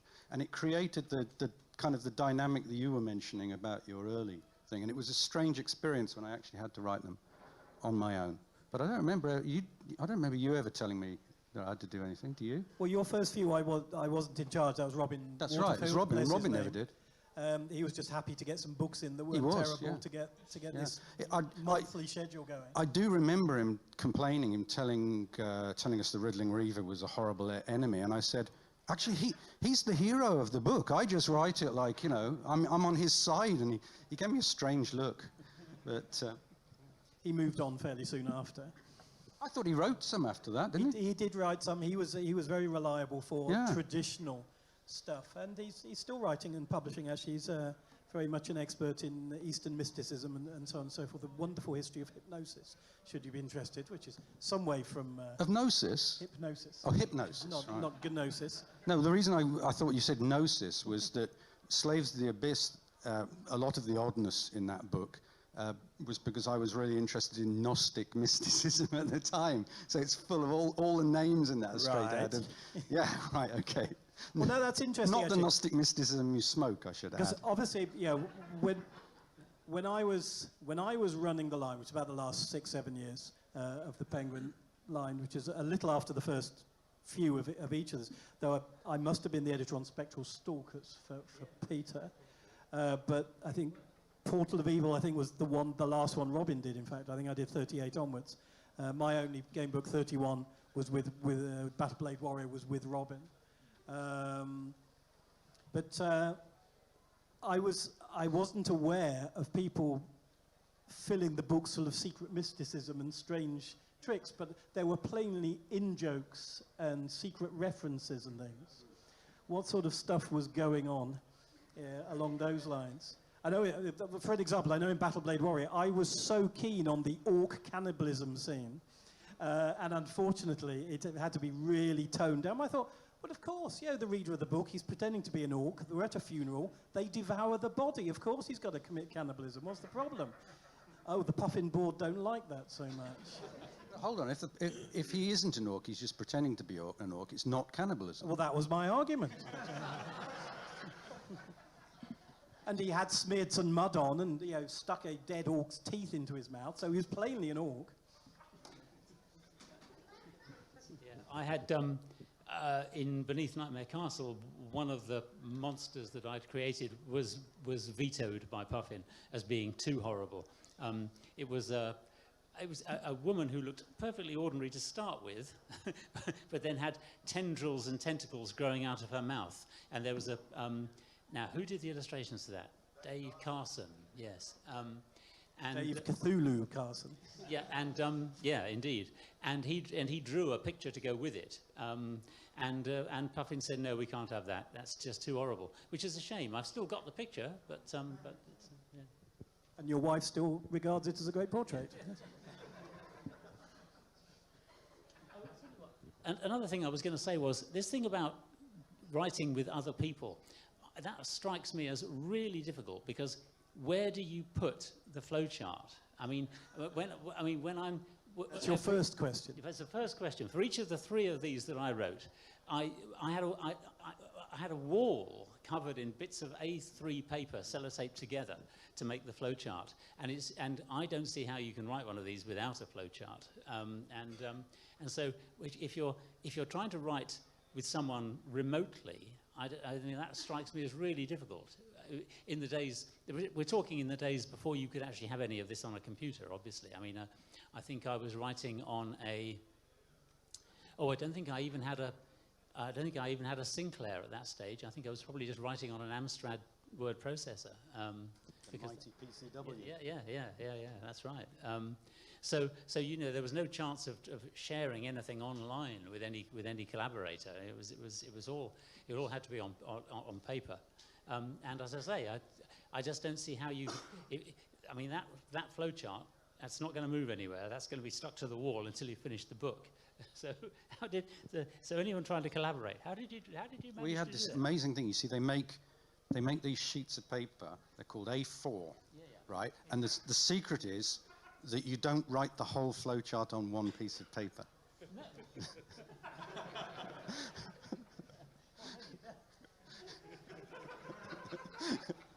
So we didn't stick it anywhere. I mean, we had a double flowchart thing that initially you'd write a plan, a very, very loose plan of where you thought things were going to go, and then you'd write it, and it would change while you were writing it. And then once you'd written it, we'd turn that into the kind of nicely done flowchart, which you could refer back to and connect things to. But that's the way we do it. And also, and this maybe is bad in the sense that it can make the book have a little bit of a modular feel, but you would conceive of it in sections, and so obviously one section would go on one sheet of paper, and then you could link those sheets of paper, ideally in a 3D structure, but I never quite managed that. One thing I can't remember, did we make authors submit a flowchart with the book? Because I know one of my jobs was on the floor of my lounge in my flat, creating an entire flowchart again for you swines, which was the biggest part of the work, because the text was generally flowing, but it was checking those damn numbers was the most important part of the process, because any error in that was down to me. So all those many errors that we still talk about. Mudworm. Well, yeah, at the heart of the technical editor. They were also sent to a copy editor, the wonderfully plummy Roger Wells down in Brighton, whose main other job was the Penguin Guide to Jazz, my dear. Nice. I think he gave us better editing than we deserved, frankly, because he was very keen on the subjunctive clause and semicolons and so on. But he's like, oh, well, I know you boys, it's all slang, it's all fine, it's fantasy, they won't notice. This sort of stuff. But he still made sure that the commas were in the right place and the text flowed properly. As the line progressed, there was more of an emphasis, I think, on putting things in a Lancia and picking places and saying, well, you know, when we did Titan, we deliberately left all sorts of open areas with story hooks, as they're called, to say, this is that's a possibility. There's a thing there. There's an ancient city there. There's rumours of a dungeon there. And Battleblade Warrior for me, Von Morna, I created, knowing that in a few weeks' time I wanted to then sell the siege of that as my first game book. And I interviewed myself and I was right for the job, so I did it. No, I had to go through the committee and Robin and crew at that point. But did that hem things in, or were you also, I guess, pushing it, trying to be even more original as more and more game books appeared? I always find limitations are more inspiring than hemming in, because I think there's not, you know, I'm a teacher and I teach English. There's nothing worse than giving kids an open assignment, because they don't know where they are, what they're going to do, or anything. So, you know, I found all those kinds of, I don't want to say limitations, but all those things sort of helpful, because otherwise you don't know what you're doing. You've got to create everything from scratch. So having Out of the Pit, having, what's the other one called? The other guidebook called? The one with the dragon on it? Titan, yes. So having that, you know, was really helpful to me. So, you know, not a limitation at all. Whereas, I think for both Portal of Evil and Spectral Stalkers, I was obliged to set the starting point in somewhere. I say somewhere real. I'll be ridiculous. Somewhere in the Lancia, or somewhere on the map. But in both of those, I found ways of getting away. One was through the portal, takes you somewhere else, and the other is the Aleph, which just takes you anywhere you want to go in the whole universe. So I was able to get away quite quickly from being anywhere on a map, which is what I wanted to do. Talking to which, you, after the game books, or indeed possibly alongside this, you took over as publisher of the Doctor Who range of books. Did that creep into Spectral Stalkers? Well, this was I wrote Beneath Nightmare Castle immediately on being made redundant from Games Workshop. I wrote Portal of Evil. I went from there to being marketing director of Argus Press Sales and Distribution, who were the trade sales distributors of White Dwarf and Warlock, and I was headhunted to do that job, but that didn't last very long. And I knew when I took the job on that it wasn't going to last long. We were part of a big multinational corporation which had 2 magazine distribution companies, one of which was unionized, my one, and one of which wasn't unionized. And you can guess which one the corporate shareholders wanted to close down. So they closed us down, and I was made redundant again. And that, I think, is when I wrote Portal of Evil. And then I'd started writing Spectral Stalkers by the time I got the job at a little publishing company called W.H. Allen, who had the rights to publish Doctor Who novelizations of Doctor Who stories. Now, again, this is one of these I was up against, for that job, I was up against a guy called Ian Marsh, who we all know on this panel very well. But he was White Dwarf editor at the time it moved to Nottingham. Yeah. And but I got the job. And I saw him on Thursday. He still hates you for that. And what I hadn't realised, and I think what my employers hadn't realised, was that all of the television stories of Doctor Who had by that point just about all been done as novelizations. And what's more, shortly after I joined W.H. Allen, the BBC decided to cancel Doctor Who, so there weren't going to be any new ones either.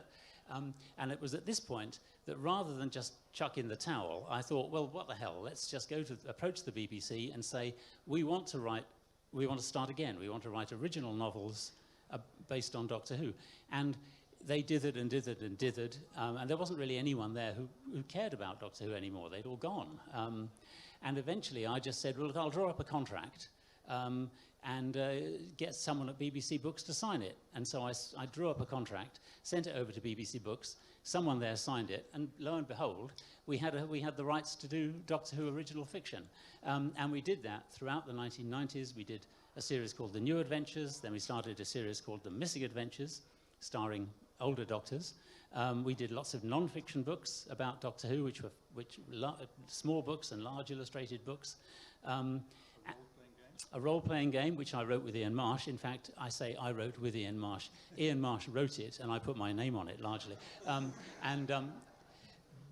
but that was the way to get it published. And that all took place all through the 1990s. I don't know that it has any relevance at all to fighting fantasy. So I was just wondering if it influenced Spectral Stalkers, mate.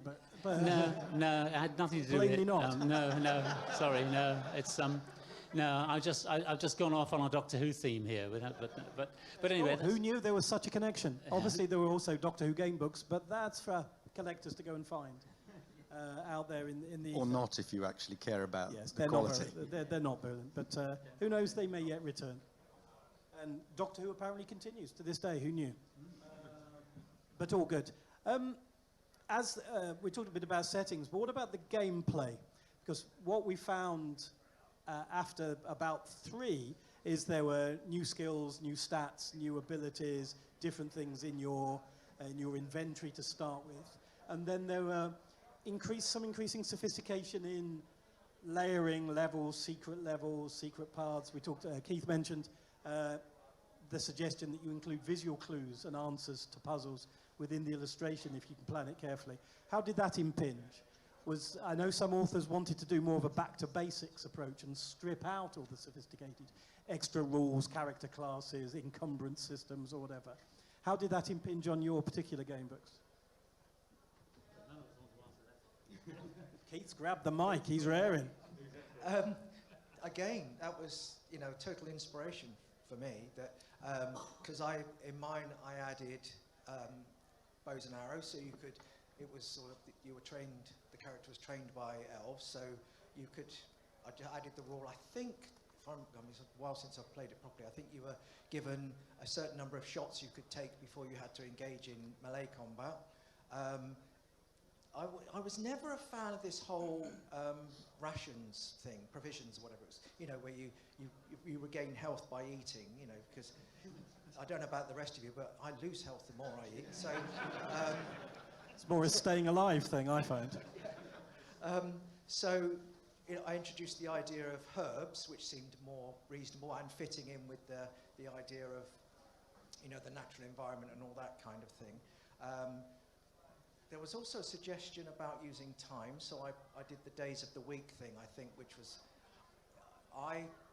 when I replayed it some years ago, I found more of a hindrance than a help. But there was another rule, another thing that I brought in, but I can't remember what it was. Sorry, it's gone out of my head. Yeah, that's the problem I'm having, is trying to remember what I introduced. I mean, I think in general, I was quite in favour of pretty much back to basics, but I think certainly in all 3 books, I introduced one new idea, but for the life of me, I can't remember what any of them were. So I'm really sorry, but these guys know better. They'll come and tell you about it when you do your signing session later, I'm sure. Well, my background was in role-playing, and the particular approach of me and my friends was always that you wrote your rules in order to reflect the background of you created your own world. It wasn't just playing D&D and using D&D scenarios. So I'd be writing rules for ages and ages, and when I came to fighting fantasy, I actually wasn't at all interested in the rules. But one thing I did start to realize was the use of the rules, not in a gaming sense, but in an aesthetic sense. So, for example, in Slaves of the Abyss, you mentioned time. Slaves of the Abyss had a time chart, and as a gaming system, it was a complete disaster, because I didn't go through and work out and use it as well as I might have done. I mean, my friend Dave Morris would certainly have made that really work as a game. But I do defend it, because the real purpose of that was that the reader felt it was a race against time, because you were ticking off these time boxes. So it wasn't a game system, but it was to generate this aesthetic effect of feeling that time was ticking away. And I think that was generally the approach I took to rules. And Mage Hunter, which had this absurd system of body switching and whatever, which is a kind of a silly gimmick, really. But again, it's to create an aesthetic effect. Well, time is ticking away. But we have, I know, so I get the big bucks. but we've got about 10 minutes. Does anyone have any questions for these wonderful people? Chap in the red here. We have microphones, apparently. Take that one, because these guys are going to be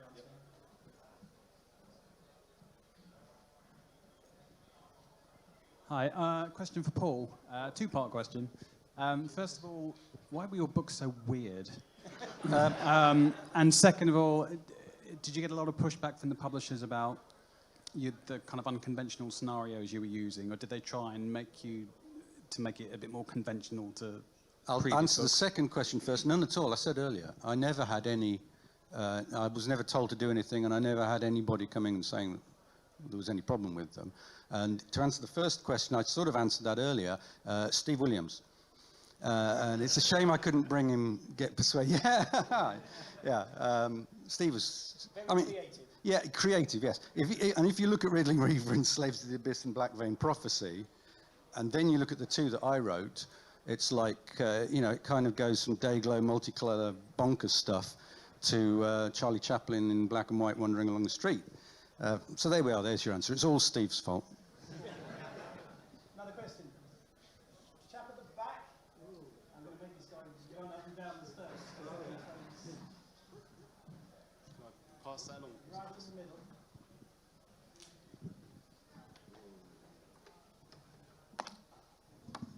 Thank you. Great talk, guys. For each of you, just briefly, if you wrote your books again, what lessons did you learn when you was designing them that if you wrote them again now, you would do differently? I'd make mine less ridiculously hard and less, what's the term they did? The one true path. I wouldn't do that again because I think it's off-putting and it should be fun rather than like a chore that you have to kind of work out the whole puzzle. I'd recently graduated from maths with a maths degree, and so I had that in my head. So I would make it more fun and less sort of Sierra hard. Yeah, I think I'd agree with that. I think all three of mine had just one true path, and they are. Each of them is very difficult to do, and I can understand it would be better if there were alternative ways of getting to the end. So yeah, I think I do that. But other than that, I mean, I don't really see how there's any alternative in terms of how you actually do it. You're still going to need that flowchart, and you're still going to need to check off the numbers. And obviously, it would be a damn sight easier writing it now on with proper word processing software and conceivably a spreadsheet. But I mean, but other than that, no, I don't think I'd change very much. And it's funny you mentioned a spreadsheet. There was a chance recently that one of the Robin Assured books that I did and that Mark never got to write, poor Mark, was going to be turned into a radio play, and I couldn't remember it at all. So I did analyse it. I put it in a spreadsheet, and you're right, it worked. But I echo the same thing about the difficulty. But in our defence, I will say that when we worked for Warlock, we would get letters, and all of the letters were going on about how they loved being difficult. They all said, it's really, really difficult, really, really difficult. And I was naive, and I believed what people were telling me. I didn't realise it was a kind of a performative answer. The other thing I'd add to that, though, was that every book I wrote, I learned something that I felt was important. And at the very end, I finally realised that everybody thinks of game books in terms of divergence, of the paths that split. And in my final book, I kind of realised that almost more important is an idea of convergence, where you have a particular paragraph, but you have multiple ways into it, and therefore the meaning of that paragraph is different depending on where you're coming from, which is maybe a slightly more subtle point. And when I started thinking about that, I found it much more interesting to write. And to be honest, of all my books, the one I enjoy reading is Mage Hunter, for that reason, because I'd written it with that in mind. And when I read it, I was finding stories in my book that I didn't remember writing at all. So it was kind of exciting. Thanks. And I'd have argued to keep in the cannibalism scene, and I'd have kept the orc sex scene in as well. But time for one more question. Chap here had his hand up first, I'm afraid. Sorry to everyone else.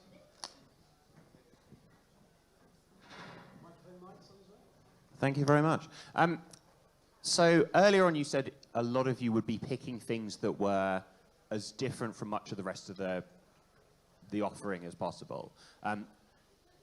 Was that as a direct attempt almost to court controversy? And if so, was that hoped for? Like, is a strong reaction better than an enjoyed reaction as such? What's your thoughts? Yes. to an extent. I mean, I think. Yeah, I mean, I think I wanted Beneath Nightmare Castle to be the most horrific one written up to that point, and I wanted Spectral Stalkers to be something that hadn't been done before, and that might make people think this isn't a proper fighting fantasy game book.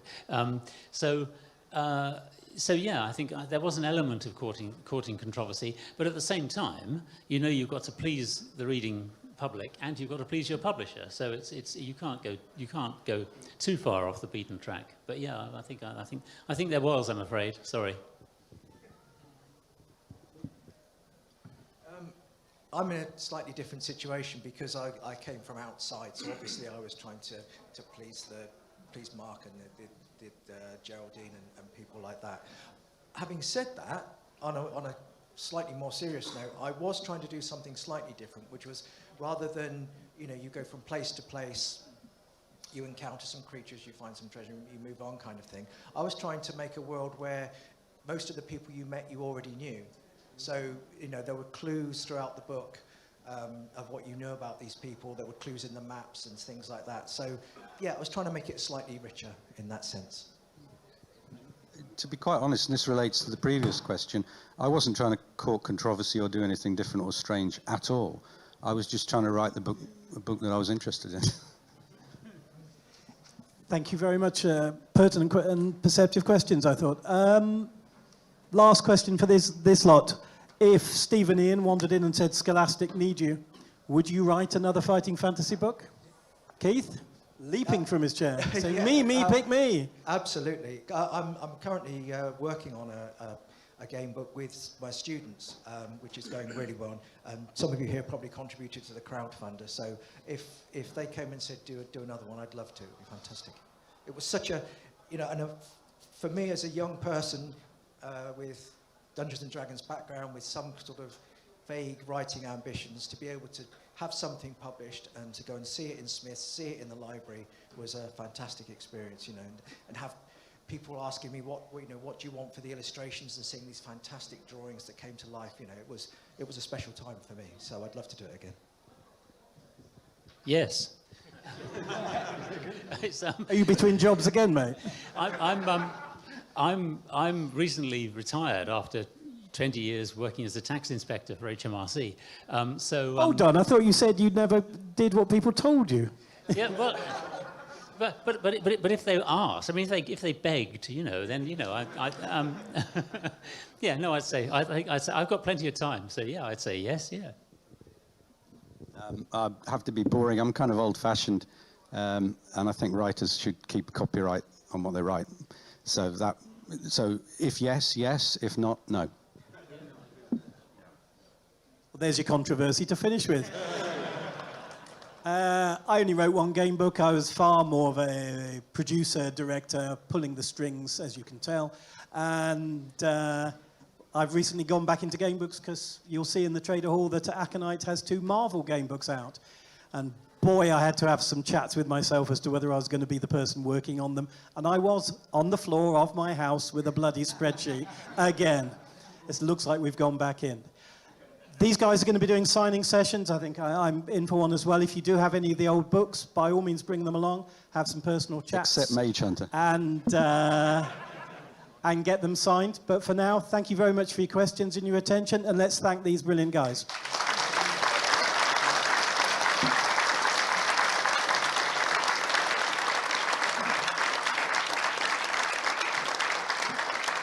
And you probably want to stay where you are, because next up is Mr. Ian Livingston.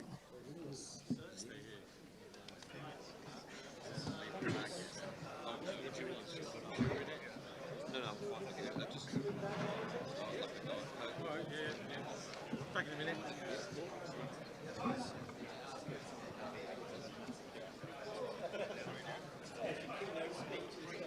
Oh, it's fun. Thanks, Mark. You're welcome.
Yeah, It's that's just fine. these things we're not allowed to. Okay.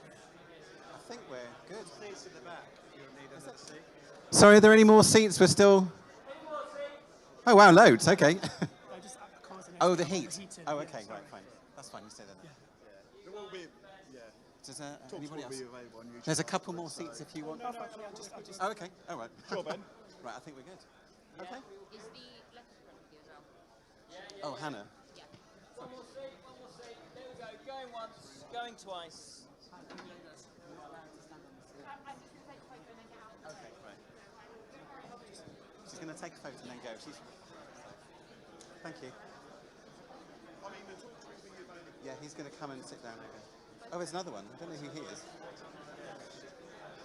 Well, we said 12, yeah, 12,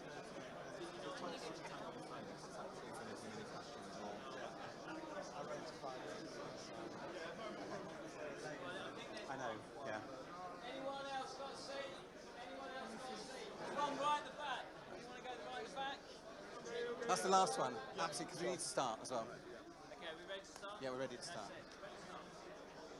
Okay, thank you for your patience and for being so accommodating. So, I don't really need to make this introduction, but we're very fortunate to have two gentlemen to talk about a brand new Fighting Fantasy game book called Shadow of the Giants. We have the guest artist, Mike McCarthy, who's come to his first Fighting Fantasy Fest, and the author of the book, Sir Ian Livingstone. Thank you.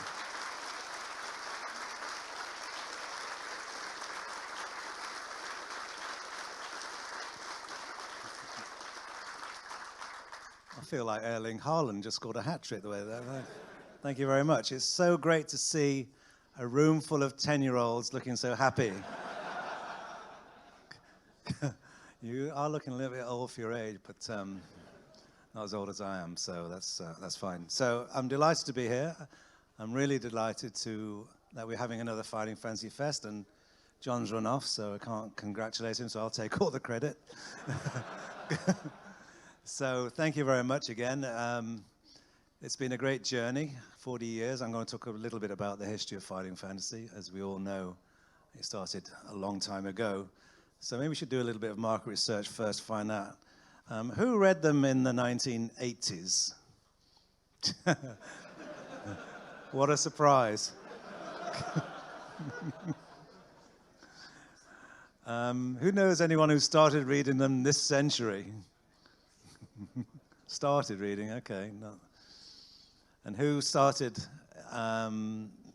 since 2020 that you know? Okay, a handful. Could be an aging readership here we've got. But so it's your mission to pass on the mantle to the new generation of readers. So here we are, 1982, 2022, Fighting Fantasy. So you probably know, some of you have seen some of this talk before, but for those who haven't, I thought we need to get a bit of historical context here. Steve Jackson, who you'll be hearing from later on after we've done our signing session about his new book, Secrets of Solomonus, and I started Games Workshop in 1975. We wanted to turn our hobby of playing games into a business, a very embryonic business. And we only really succeeded after obtaining the exclusive distribution rights for Dungeons & Dragons for the whole of Europe on the back of an order of 6 copies. Because Gary Gygax, who'd written to us to send us a copy of D&D, having read our little newsletter, Owl and Weasel, was also operating out of a flat in Lake Geneva, Wisconsin. So it was rather like we were all role-playing as businessmen about a role-playing game, and no one was really kind of being particularly honest about it. But it was an amazing journey, and Workshop, I'm not going to talk too much about Workshop because that's a separate subject, but that started off as a passion project. We were board gamers ourselves, and it was an amazing journey from when we sold out in 1991. And I'm writing about with Steve the origin story. Some of you might have pledged to Unbound about Dice Men. It's coming out finally, only I think 4 years late. on the 10th of November. So very much looking forward to that. So, but where are we? We're here to talk about the Warlock of Firetop Mountain. And how did that come about? Well, we used to run games days at Workshop. And at Games Day 1979, Geraldine Cook from Penguin Books attended. They had a stand for promoting a book called Playing Politics. And Geraldine was completely bemused that several thousand people immersed playing role-playing games, D&D in particular. And she asked Steve and I whether we'd be happy to write a book about the hobby of role-playing. And we said, well, rather than writing a book about the hobby of role-playing, how about we give you a book that allows you to experience role-playing without having the slightest clue what we were talking about, because we didn't know what we were putting ourselves in for. And she said that would be a great idea. So we went away and argued about how that system should be, a branching narrative with a game system attached, a very entry-level game system. We didn't want to complicate or have too many stops during the journey of enjoying the branching narrative. So the Magic Quest, as we first called it, was presented to Penguin in 1980. And Geraldine was really passionate about this, and she took it to her senior management. And apparently the executive manager laughed so hard he banged his head on the table, saying that interactive books are never going to work. Books are all linear. What are you talking about? Go away. So, but Geraldine fought our corner, and to her credit, managed to get them published, but not under the Penguin brand that was originally going to be. It was under the Puffin brand.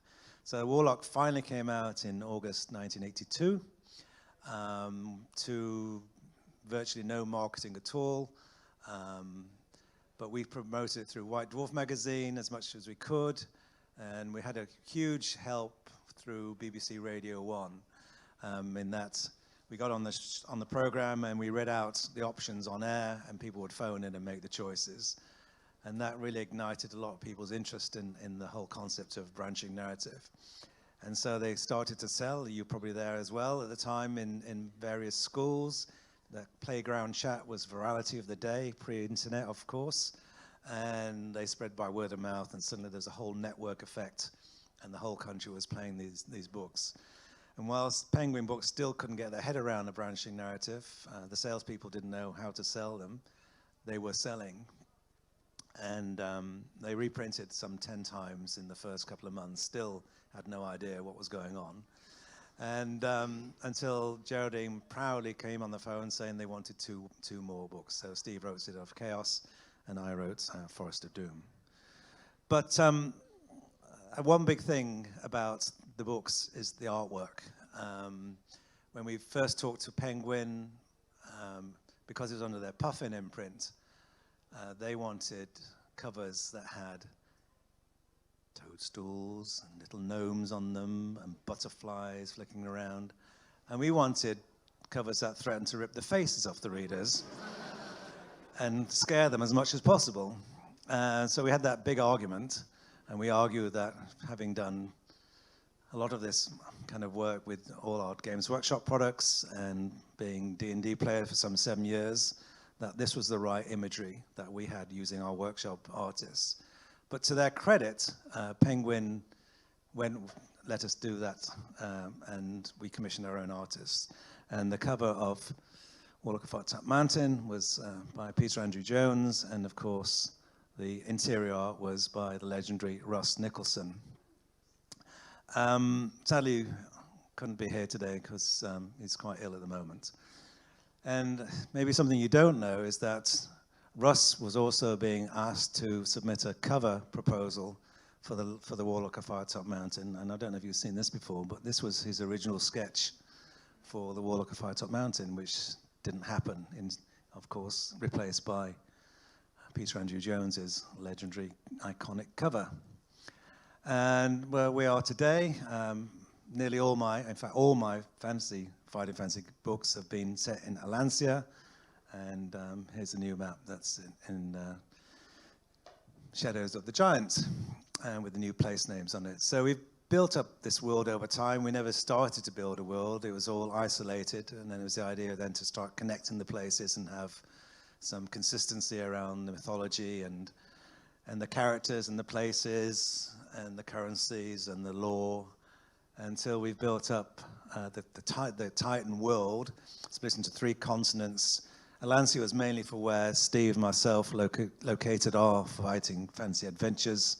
And then there's Cool and the Old World. Cool for mainly the Presents books, which were done later in the series because we couldn't keep up with the demand. And then Old World for Steve's sorcery books. So here we are, very proudly in 1982 at Penguin Books. Still kind of bemused that they were selling so well. And as you know, this is, even though this is a Death Trap dungeon, I use this slide really to tell people about how it works with the branching narrative and game system. Clearly, no need to do that today. So, in case you didn't know, these are books in which you are the hero. Might sound a bit strange. It certainly did to Penguin Books at the time, but you know, that's obviously proven the most compelling part of the book. That given this agency of choice, that's empowering for the reader, and those who often didn't used to read the books started reading books, which is great to see. They sold 20 million copies globally now, in some 35 languages, 30 countries, 25 languages. It's changed, there's more than that now, but it's amazing they became a global phenomenon. And they sold phenomenally well in Japan in the 80s, and now they're being republished. And the publishers are here today. If they're in the room today, I don't know. Well, you are somewhere. I know you are here today because we already had a meeting. And they're doing a beautiful job with box sets in Japan today. But what I want to talk about really is some of the artists we've been able to use. I said we'd used Games Workshop artist. Always been my most popular artist for my style of fighting fantasy was Ian McCaig. We met Ian first as he came out of art school. He came knocking our door at Games Workshop, and I commissioned him to do the plastic bag artwork, which he did, and ultimately that became the logo for the shops because he also did the logo, the Games Workshop logo. And of course, you know, Ian did these 3 books, and also Island of the Lizard King, and more recently he did Port of Peril hardback cover for me. And of course, he went on to achieve legendary status in the art world, in films in particular. He created Darth Maul for George Lucas and Star Wars.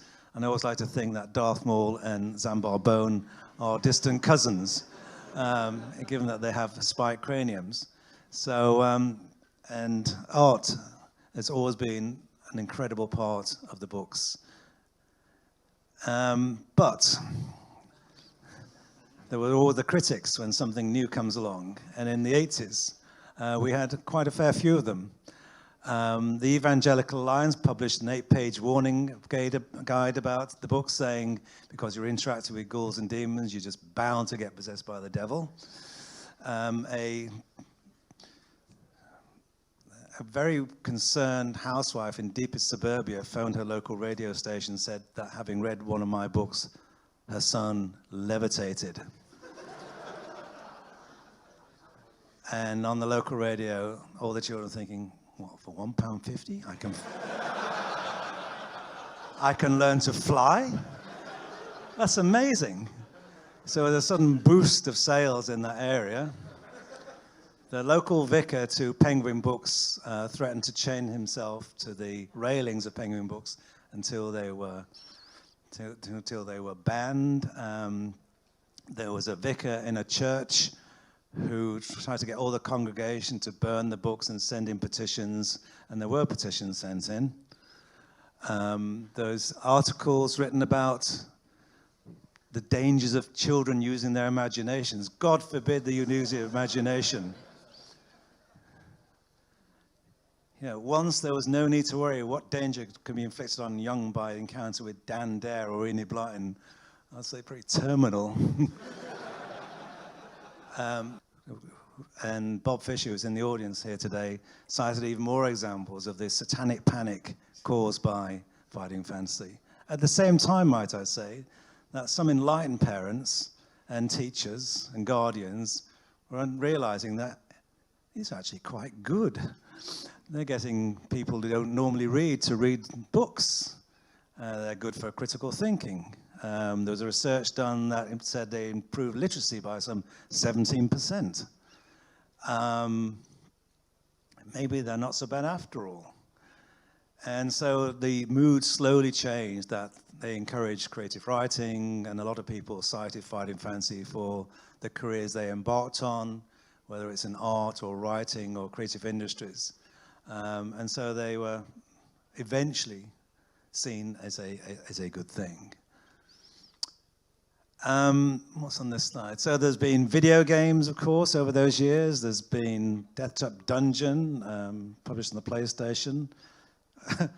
It ended up being an action game. All the role-playing was actually stripped out, bizarrely. There's been apps, and there's been Steve's wonderful sorcery series adapted by Inkle. I don't know if you've played that on your iPhone, but extraordinarily successful. There's been great detailed figures from Blue Giant, as they're now called, who are here today with the wonderful Zagor 75mm collector's item. I don't know if you had the chance to look at that, and all the rest of the fighting fantasy figures that they've done so beautifully. Coloring books and comic books, and of course we've celebrated various milestones during our long journey. So this was the 10th anniversary of Penguin Books, with Steve kneeling at the front. This is the 20th anniversary. The gradual hair loss continues.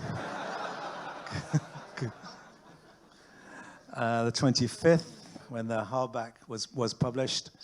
The 30th anniversary, which is a belter just for the quote, that Blood of the Zombies is awesome. My friend Shane doesn't like it, but that's because it's really hard and Shane's dumb.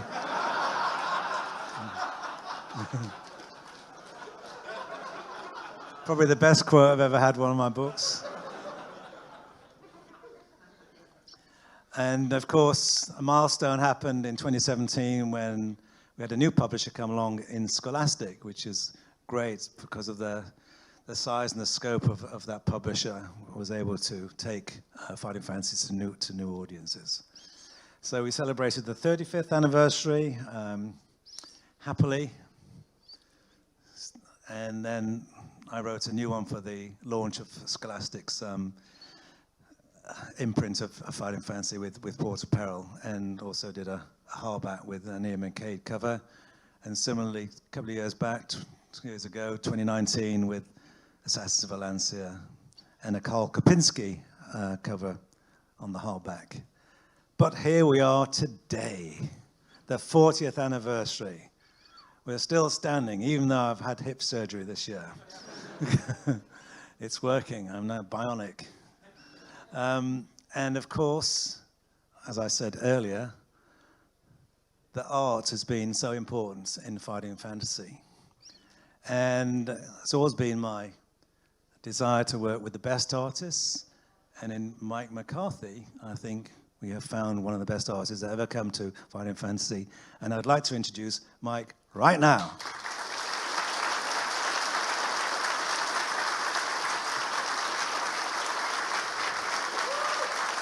Hi, Mike.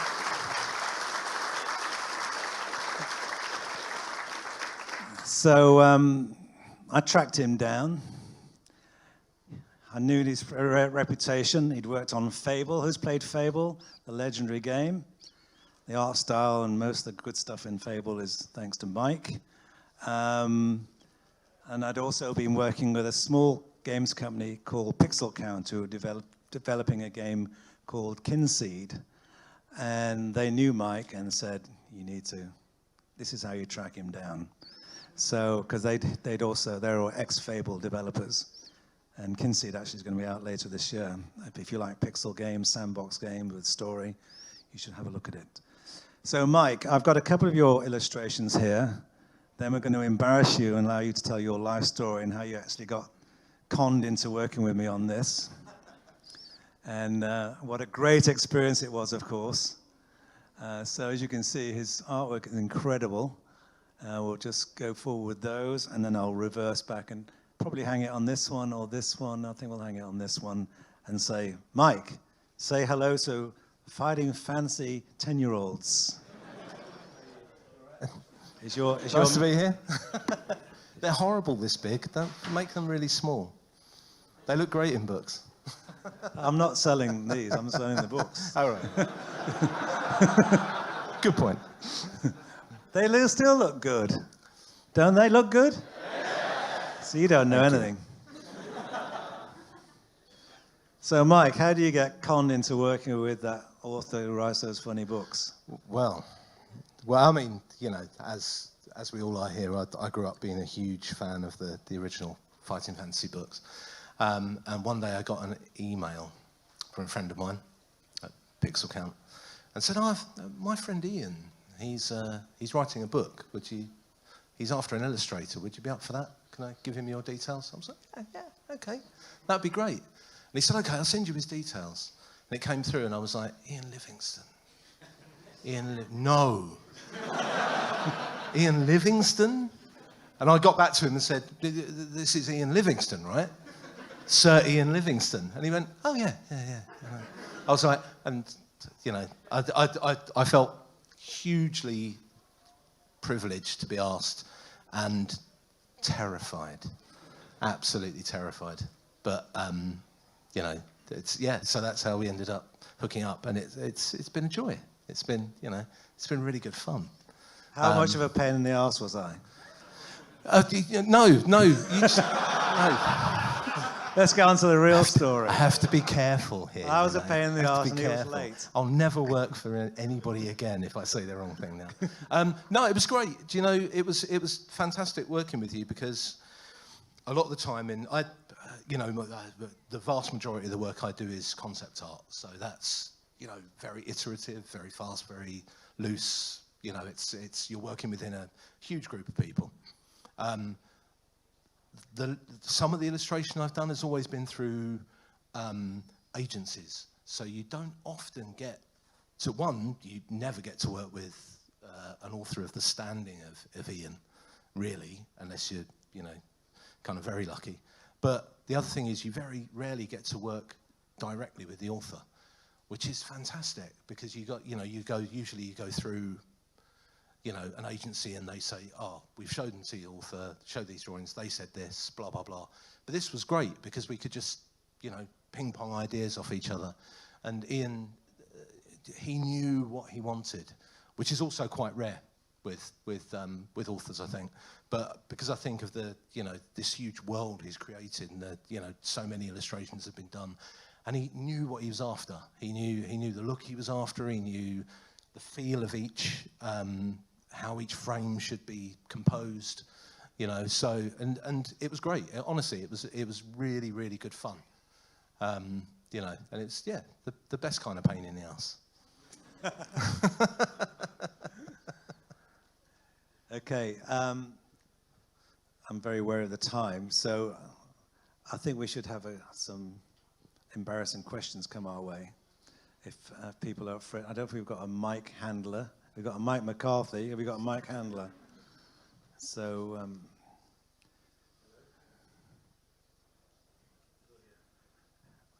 Would you do it again, Mike, if I asked you again? I would absolutely do it again. Witness. No, I would absolutely do it again. I would say I've met a few of you, maybe just now, and I've been really, really relieved and pleased that people seem to like what we've done. You know, absolutely. I was so scared. So I got there's nothing to give you the fear like looking back at some of the artists that you've used. You know, I was like, yeah, I'm doing this book. And then I looked back at the artist and went, oh, shit. I can't do this. Right, I think we have a mic, do we, or don't we? Hello. Yes, we do have a mic. Okay. We start off in the middle here. If you want to give us your name so we know who's insulting us. I'm Chris from Games You Loved. Hello, Ian. Hi, Chris. Mike, Hello. tell me the difference, the hardest difference between drawing for a video game, versus a book for you. I think essentially the difference between concept art and illustration is that concept art is almost endlessly iterative. And apart from the, most things that people take for concept art are actually quite specific key images that are put out to the public and used for, publicity and stuff. Most concept art just is used and goes in the bin, really. So you're not entirely responsible for how it looks, and you literally just, it's back and forth to the artists. So you never really, there are very few times where you get a finished, specific image, It's always, that's the great thrill of it, really, is that you draw something from a designer, and then it goes to 3D artists, and it changes again, and it's really, you're one cog in the whole process. So I think with illustration, you're looking at a fixed image, and especially, it's going to be printed in a book. It's like there forever, So it's a lot more scary.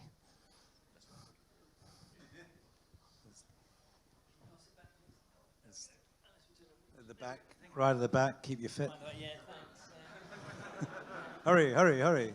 Part of my 10,000 steps, isn't it?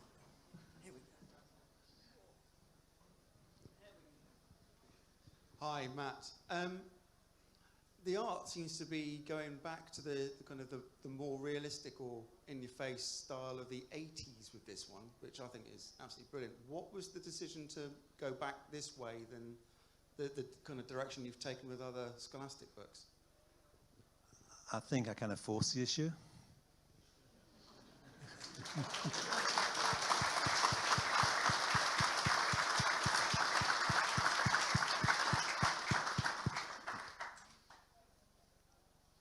He said diplomatically. There had been differences of opinion previously on the art style.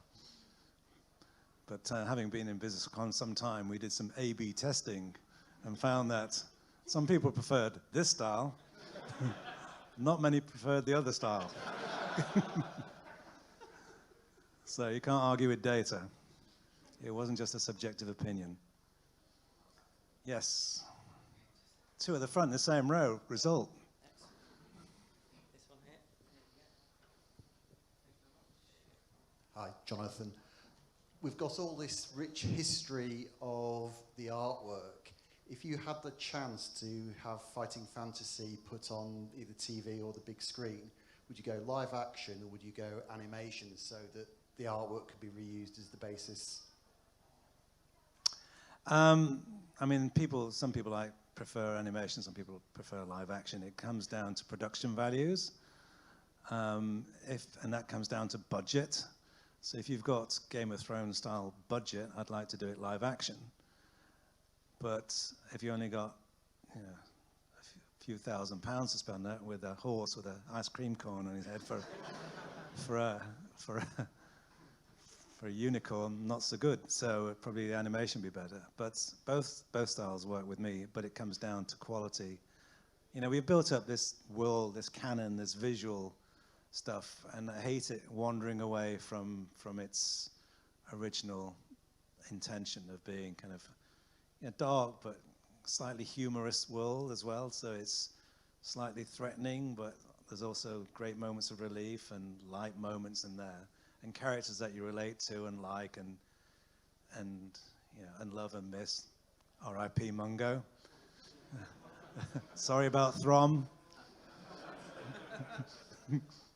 So it comes down to sticking to the original canon.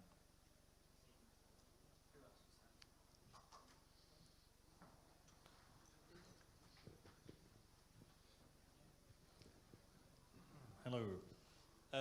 We've seen AI do a lot of amazing things with art recently. I imagine that fills you with horror. Or does it? That's the question. Well, it's weird, isn't it? Because it, I guess it's scary. It's scary. We talk about this in work a lot. I work at Studio Gobo down in Hove, and it's gone round the art team like wildfire. Almost every day there's a new program coming out that does the AI stuff, and I think. I don't know, it can be a useful tool for an artist, really. I think it's great for, at the moment, looking at it, is it Mid-Journey? Is it called Mid-Journey, the thing that everyone's using? Yeah. It's great for idea generation, I guess. That's what great, I'll use him myself or dump him. Yeah. No, it's terrible. It's awful. It's awful stuff. The devil's work. Hang on, we've heard this, haven't we? The devil's work. Yeah. No, I think it's part of a... It's part of a rolling progress, isn't it? I mean, I guess I've certainly run into illustrators that feel the same way about digital art. To be honest, So I think, hopefully it won't put me out of a job too soon. Okay, we've probably got time for a couple of more before Steve and I have to zoom over to the signing tables to get repetitive stress syndrome. Yeah, enjoy yourself. Roll a dice. Hello, Sean F. Smith, games designer plus writer. Nostalgia, is it a trap? Hopefully.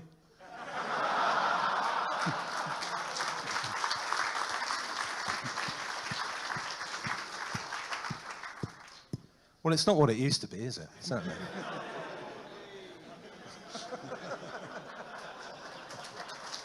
Yeah, round of applause.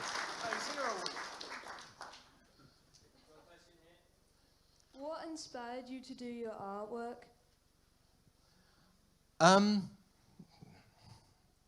This, books like the fighting fantasy stuff. When I was growing up, comics, books, all the legends that you saw in those sort of kind of, I don't know what you call it, all those sort of outlets that when you were growing up, you just saw some great art out there. And as a kid who, I think all kids draw. That's the thing. All kids draw. It's only, you start to grow up a bit and people stop drawing. Like everybody can draw, everybody can do it. It's just that, some of us never learn to do anything else. That's the difference. But I mean, going back to doing this stuff, that just the wealth of, I was astounded. I had in my head fond recollections of the illustrations that I saw when I started reading the books when I was kind of 13, 14 years old. And then I looked them up, and it's just, it's so much better than I remember it being. I remembered it being great, but there's the love that went into it, and the sheer skill of some of the images. They were so evocative, and that you just, I'm inspired every day by the artwork. I'm getting to meet some of my heroes here today. It's incredible. I've got a question for you then. I bought in fact, all the covers from my original Final Fantasy game books. I've got all the Imikegs and et cetera, But you are a digital artist, young man, and it's hard to put that on the wall. So what's your opinion between 3D art, analog art, and digital art? And where does it end up in this world? Do we need to have physical, or should we just accept digital? I don't know. I mean, I think digital is just to expedite the. I mean, I work digitally because it's very manipulatable. You can do a single image and then you can change it very quickly. So I find it's easier to sort of as a medium, it's easier. It's just easier on your, it's a quicker way of doing stuff. I mean, I'm a great, I would always choose, I think, to do, given the time, to do traditional sort of art. Really, do you think can people learn from the get-go digitally, or do they need to be able to draw hand physically first? Drawing is drawing. I think these days, because digital is, you know, you're working on a Cintiq or on an iPad or, you know, you're drawing on a surface. So I think the skills of drawing are like a muscle memory. Or it's doing something again and again and again and again and again and again, and just you know, you learn as you go along every time you do it. It's like panning for gold. You do 18 terrible images and then get one that's good, and I think that's the same for digital. They were all gold, by the way, weren't they?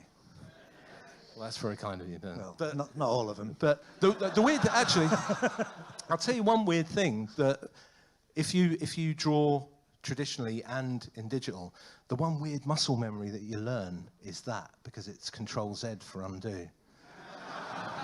Yeah. And then when you go back to a pencil, you're sitting there with your little pad, and you go, oops, and your left hand goes, bimp. And you go, shit, need a rubber, you know? Right, I think we're going to get kicked out now, so maybe one more question. We've got several down here. Hi, I'm James. I own a game studio. I think the last 12 months we've worked with like 17 different artists, and it's wonderful seeing, like, for example, the piece on the right, your skill at perspective is so strong. Like, you followed that sword up right to the face, and I was trying to fault it. I was trying to think, like, is anything off in it? And it's the same with the cover with the giant, where you've got a tiny figure looking up at a giant.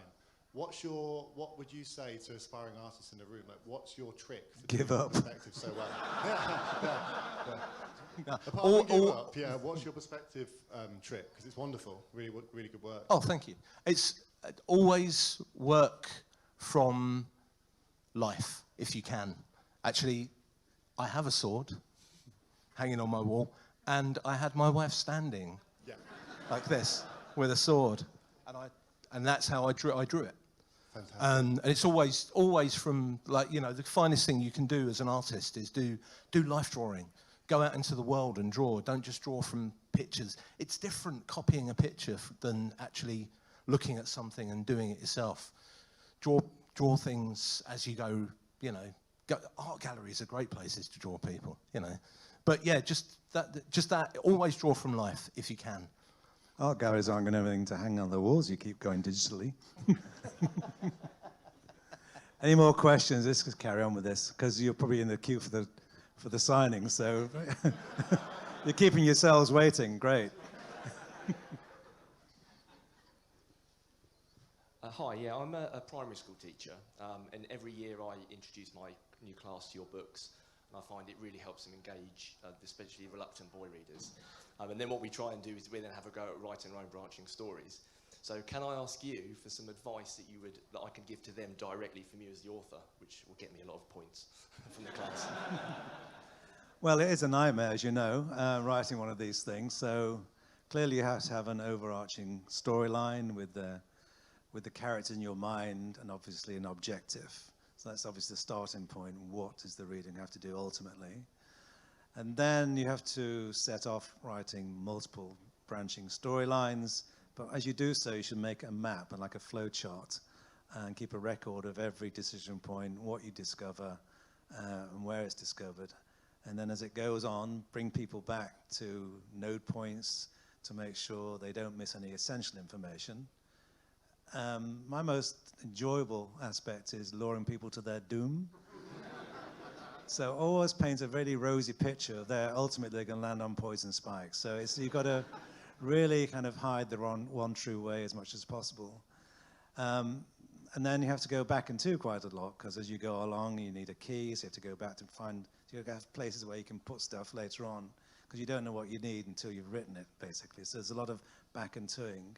And then make sure it's balanced for the economy. There's not too much gold or too little gold, for difficulty, so it's not excruciatingly impossible, like some of our books are. We know it, but we didn't know it at the time, because when we started off, we didn't do any play testing per se. We just kind of hope for the best. Off you go, enjoy yourself. Oh, dead, sorry. Sorry to hear that. And of course, employ the 5-finger bookmark. Everyone cheats, right? Who cheats? Nice to have an honest crowd. But then, you know, you got to make it this compelling storyline and have every choice should have consequence. So there's no point in splitting that story if it just ends up with the same result. So there have to be real good decisions, and then have a good narrative at the same time. You've got to be telling a good story the whole time. And of course, that story is massively embellished by artists like Mike. It's sometimes difficult whether you want a lot of pictures or not many pictures in the book. I remember Gary Gygax always said that he preferred radio to television because the pictures were better. You know, the imagination is because you see it in your own head how you want to see it, rather than what anybody else has already prescribed for you. But if it's great art, and which Mike's an example, everyone enjoys seeing it. So it's make the map, try and have some sympathy for the reader, not much, but try and be original and come up with original. When I come up with monsters, it's to suit a specific purpose, and have some interaction with non-player characters and build up, you know, strong friendships with characters like Throm and kill them. Actually, could I just ask a quick question to you? Oh, all right, Off the back of that, do you find that technology has changed? Do you employ technology in that mapping? Famously, Bowie used to cut up pages of text and reassemble the words to kick off a lyric, and then he got a program on his iPad that did it. You know, so has technology changed the way that you think about The only technology for me that's changed the way I write the books is that my fountain pen and ink has now been replaced by a computer for inputting the storyline. And of course that makes editing a lot easier, because in the old days I actually wrote them longhand with a pen, and my girlfriend at the time typed them up, and then I don't have to correct it, and then before we finally got into Penguin Books. But the way I write has not changed at all. I have 400 numbers, cross them off as I go, do a handmade map, and so I don't use software like Twine or any branching software at all. It's all that's good. Yeah, too old to change. I think that really is going to have to be it, I guess. A lot of people looking fiercely at me from the doorway, but to hell with them, we're going to have one more. This is the very, very last one.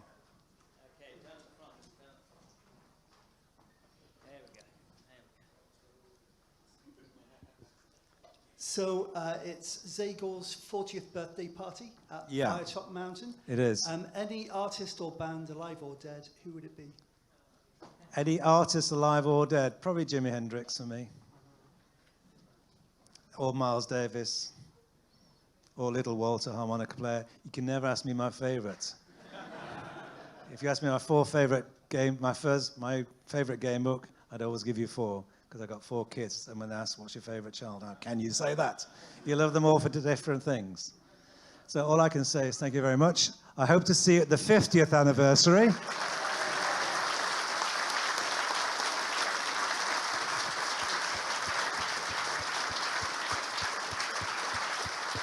Thank you very much to Mike. And may your stamina never fail. Thank you.